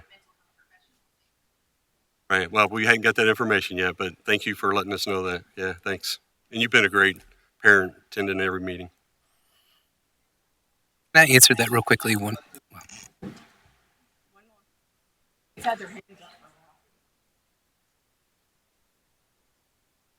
Hello, everybody. So recently in JCPS, an appeal was made to their site-based decision-making council about a book that had explicit pornography in their schools. Unfortunately, JCPS thought it was okay to keep that book so that it could meet the needs of the LGBTQ community. Do you believe pornographic books should be allowed in our schools? There are several that we've been able to find through the catalog system that Oldham County has. Would you help to get those out if you don't believe they should be in our schools? And would you encourage possibly a catalog system for teachers in their classrooms who bring their own personal books so that they can be held accountable to not have inappropriate books. Thank you. Absolutely. I would as well. I spoke with the superintendent about what books are out there. I agree with you. We can't control everything. If a teacher has their own agenda, they'll get it passed. So unfortunately, but we do need to put some programs involved where we can monitor and catch that information. Lindsay, my feeling was if I can't hand it to your child on the street and not be arrested for it, it probably doesn't belong in our school libraries. So, and I know you and I have traded books, and I can just tell you how that went over. And I firmly believe the images in those books. If I couldn't hand it to your kid on the street and not be arrested for it, then I don't believe it belongs in our school library at all. I totally agree. Agree, also. Agree. Help you root out the bad books. Okay. And I think, I'll be honest with you all, I know some people are like book censoring and book burning, whatever. If I'm sure Lindsay doesn't carry it around with her because I couldn't get it out of my hands fast enough. The images in these books would absolutely floor you and shock you. Oh, you do. Maybe she does. They're awful. I can't even describe how awful they are. One of the other follow-up questions that I had has directly talks about the same thing, about this person whose son had an experience in his class that says that was in middle school teacher, and they kept a personal library in their classroom, but some of the books included profanity, disgusting prostitution, gay teen sex, underage drinking, and in the meeting with the teacher, the administration about it, they were told by the administration that every student is at a different level, so they provide options. That was just from one of our constituents, and this was basically a follow-up to Lindsay's statement here. All right, well, that concludes round 3. Yay! If you did not get a question answered or were not able to ask, please take responsibility for contacting your representatives. You should know who they are now by the district. If you don't, on your program there's a QR code where you can pull up the map and find out what district you live in. And so you can contact them individually if you have something further to discuss. So with that, what we'd like to do is give each one of our candidates a few minutes for a closing statement. Okay? So why don't we start down here? Last every time, so. Am I timed? Should I wait? This feels very official. We have decided that you've been brief enough, so just. Sure. Okay, thank you. I'm really excited to run for this position. I'm not running against a certain person. I'm just running because I really believe that this is my calling and my role. It was the natural progression from the service that I've had on OSEF and Operation Parent. I really believe that my different perspective of having a racially diverse group of children who have a educationally diverse background is really going to help me understand different perspectives. I'm a great listener. I work well with people of all different types. I've been criticized before by some groups by having too many different kinds of friends. I think that's actually a compliment. I can get along well with a lot of different people. And so I feel like I'll be able to help bring a positive, communicative perspective to our district. And I don't have any comments against who I'm running against, but I'm just excited about this. And I think I can do well for our community and for our kids to focus on learning of the core subjects and to make sure parents are protected with their rights to take care of their own children as they see fit. Thank you.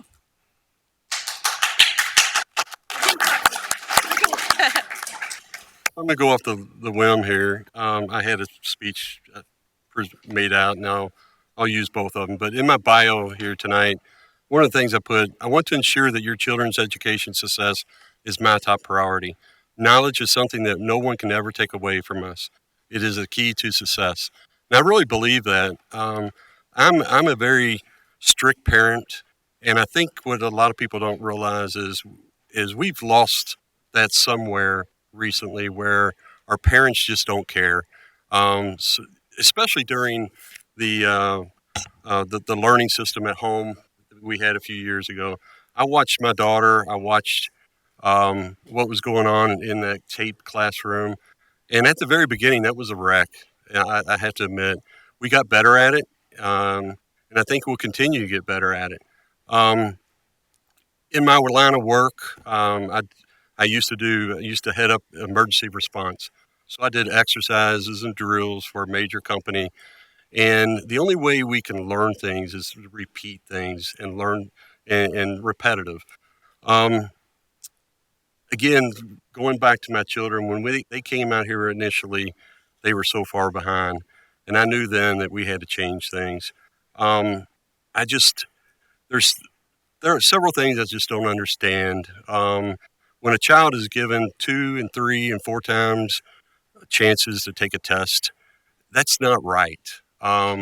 You should be graded on your initial test. When you get later in life, people aren't going to let you take it over again. I'm here to do some minor changes. I think we can tweak things.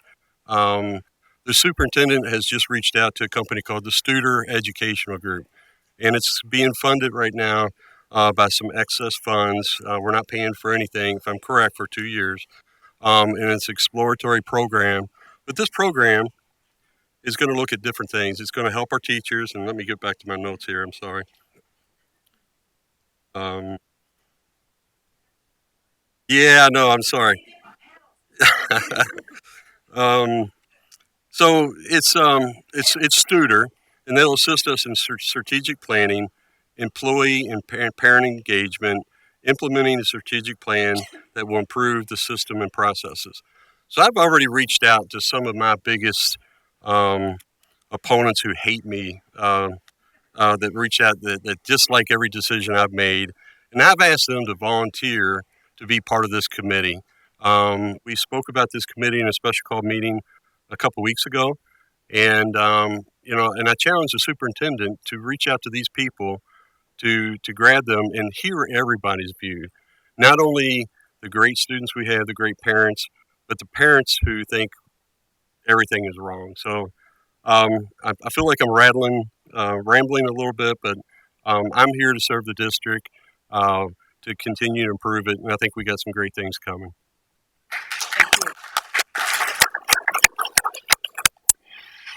So I am so excited about the opportunity to potentially represent Oldham County in District 5. My husband and I moved out here 8 years ago from St. Matthews so that our kids could attend these wonderful public schools in Oldham County.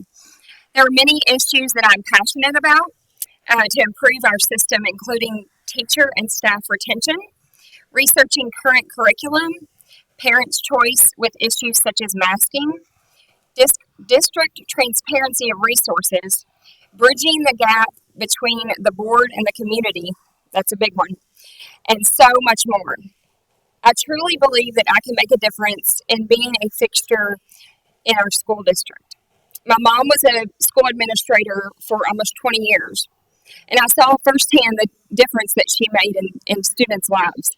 I still have people that will come up to me today and will mention her and what a difference she made in their life. I'm passionate about doing the same in Oldham County. I'm known to be an honest and fair person, and I promise to listen to all issues and try to come up with solutions that best fit the needs for all students. I love Oldham County schools, and I love our teachers, students, and families. I hope you will trust me to listen to your needs and make decisions for your children on your behalf.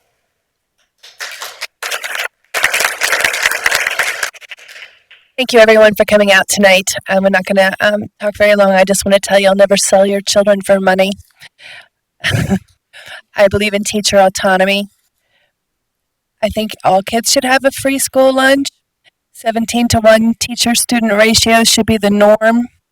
Parents should be inside the schools whenever they want to be. Parents' rights, above all else, they're the only ones allowed to make a mistake, like masking kids. Okay? And I would like to hear that gentleman's question over there, and I'd like to answer it. Well, let's go through the rest of my time. Okay.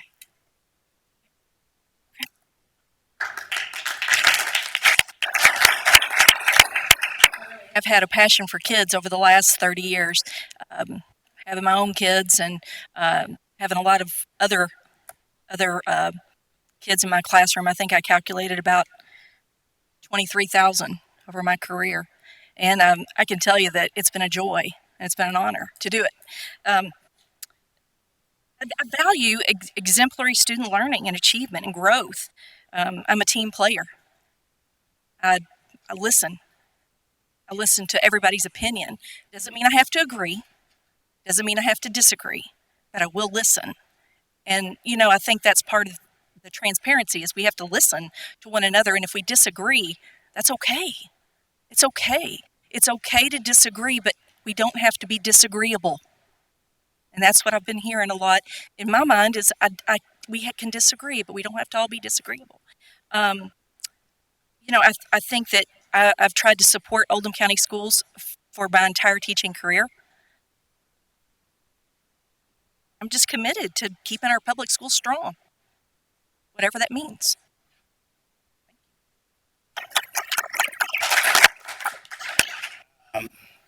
Besides Miss Crenshaw, because I didn't know in the schools daily, I also am probably the only other person on this stage that has been in the schools pre-COVID, during COVID, and after COVID. I'm sorry. I'm the only person that's been in the schools on the stage besides maybe Miss Crenshaw prior to COVID, during COVID, and after COVID. I see the issues within the school on a daily basis. I hear from the teachers. The teachers are begging for change. The parents want the best for their students. And I know this community wants transparency within the school board and lower taxes. I appreciate Ms. Nykirk. She served this community proudly. However, I believe we'd vote very differently on issues. I'm not going to vote to mash your kids. I'm not going to vote to close the schools. I'm not going to vote to raise your taxes until we cut waste out of where we can in the budget. I will never allow boys to use the girls' bathrooms. Board members talk about it, but they can develop the policy right now to address it. They can file a federal injunction like attorneys generals did to protect our children. These elementary schools have half bathrooms. With their policy or lack of policy that started in 2015, I believe, any male can go into a little girl's bathroom. This should be concerning to us. I don't want a Loudoun County, Virginia here. And another thing I see with this board is at the meetings, you don't have a lot of dialect between the board. They're not challenging each other. It's almost like everybody agrees to the vote, and then one person may not agree with something, and one person may agree. We need dialect. We need challenging on that board to come up with better solutions for our schools. SEL program. We talked about it. In elementary, everything Ms. Nykirk said is correct. We need that in children. However, I am telling you, teachers do not like teaching it in middle school. Teachers aren't teaching it in high school. It's a waste of a period that kids could be learning other classes. Kids with dyslexia or learning differences that get pulled out of classrooms, they could actually get pulled out of the classroom of SEL. But from what I hear, it's not allowed. So they're missing social studies or science. Speech impairment kids are the same way. We need to make changes, folks. But I appreciate you listening to me. I appreciate Ms. Nykirk also and Ms. Parrish down there. And I appreciate you, the moderator, today. Thank you.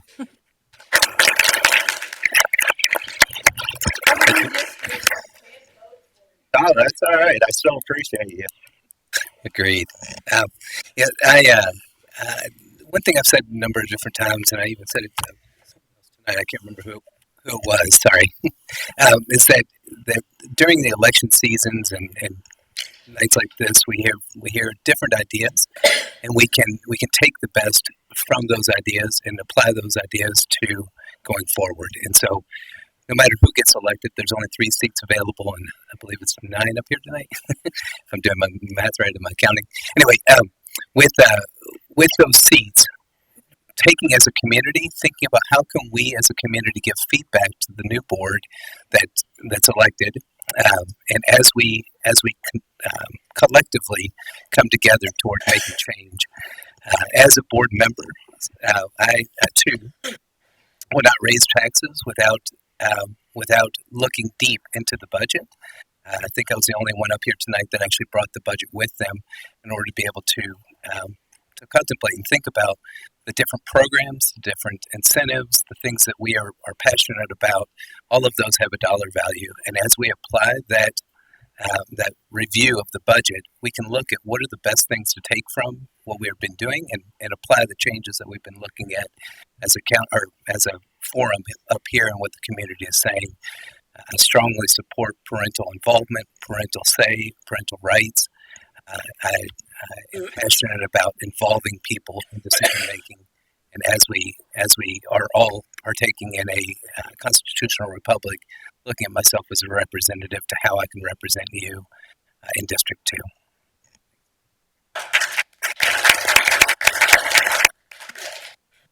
I would challenge Joe on his statement. I might not have been on the payroll, but I've been spent an awful lot of time in our schools since 2013. I grew up in Oldham County.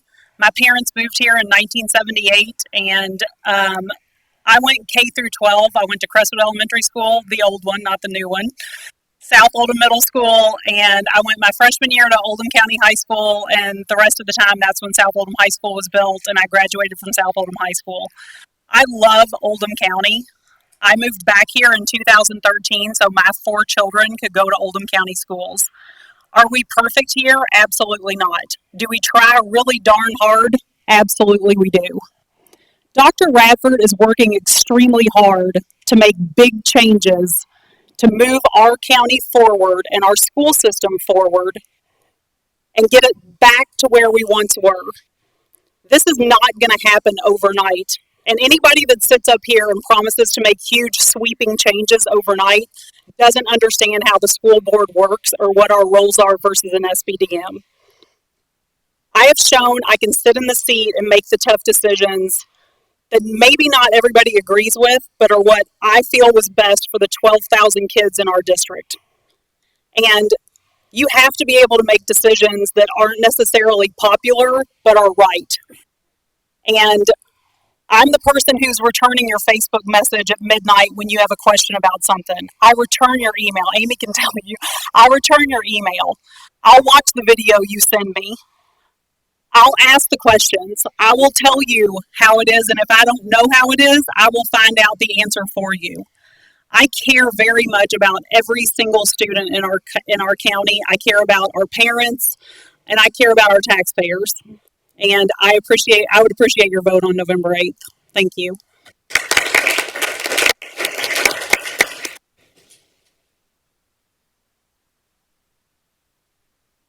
Okay.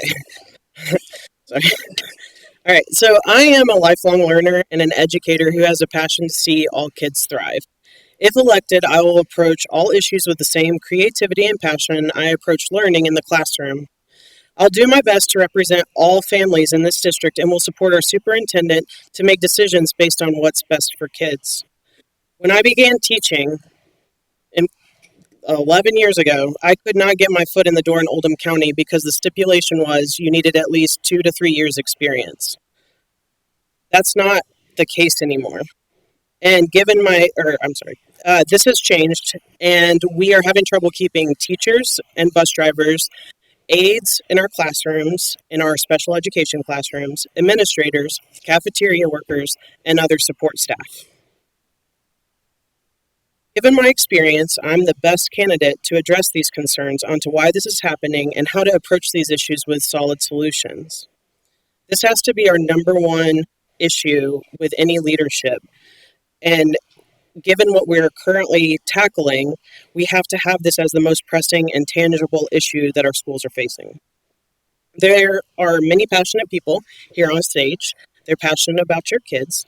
I want to encourage you to consider who is qualified to lead being a parent, a teacher, or educator, a leader who values students and their learning, someone who was a product of Oldham County Schools and working with a team to make schools, teachers, students, and admins successful in every way.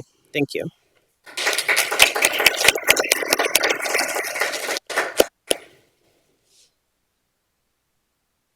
I'm coming back to the big chair. I just want to thank everybody for being here. I know it took a lot of, several hours for you to, out of your schedules, to come and be present. I want to appreciate anybody who has been watching on our live stream, on our OC TV channel. And really want to thank our candidates for being here, showing up. Talk about courage. Said, I am not running for school board. It's a hard job. It really is. And just want to thank you all for doing that. I want to wish you all the best of luck. I hope everybody, even if you're not successful in this particular endeavor, that you would continue to have some kind of input to the board, with the board, and the schools and the teachers. So with that, we're just about right on time, which is kind of unusual. But thank you again. If for some reason you did not get your question answered or to your satisfaction or anything like that, please contact your particular candidate or any of them for that matter. You've got their information, and I'm sure that they'll be glad to address your concerns. Okay? So with that, I want to thank you again, and have a pleasant evening. Please be careful going home. I believe we have some security out there in the parking lot for you too. So.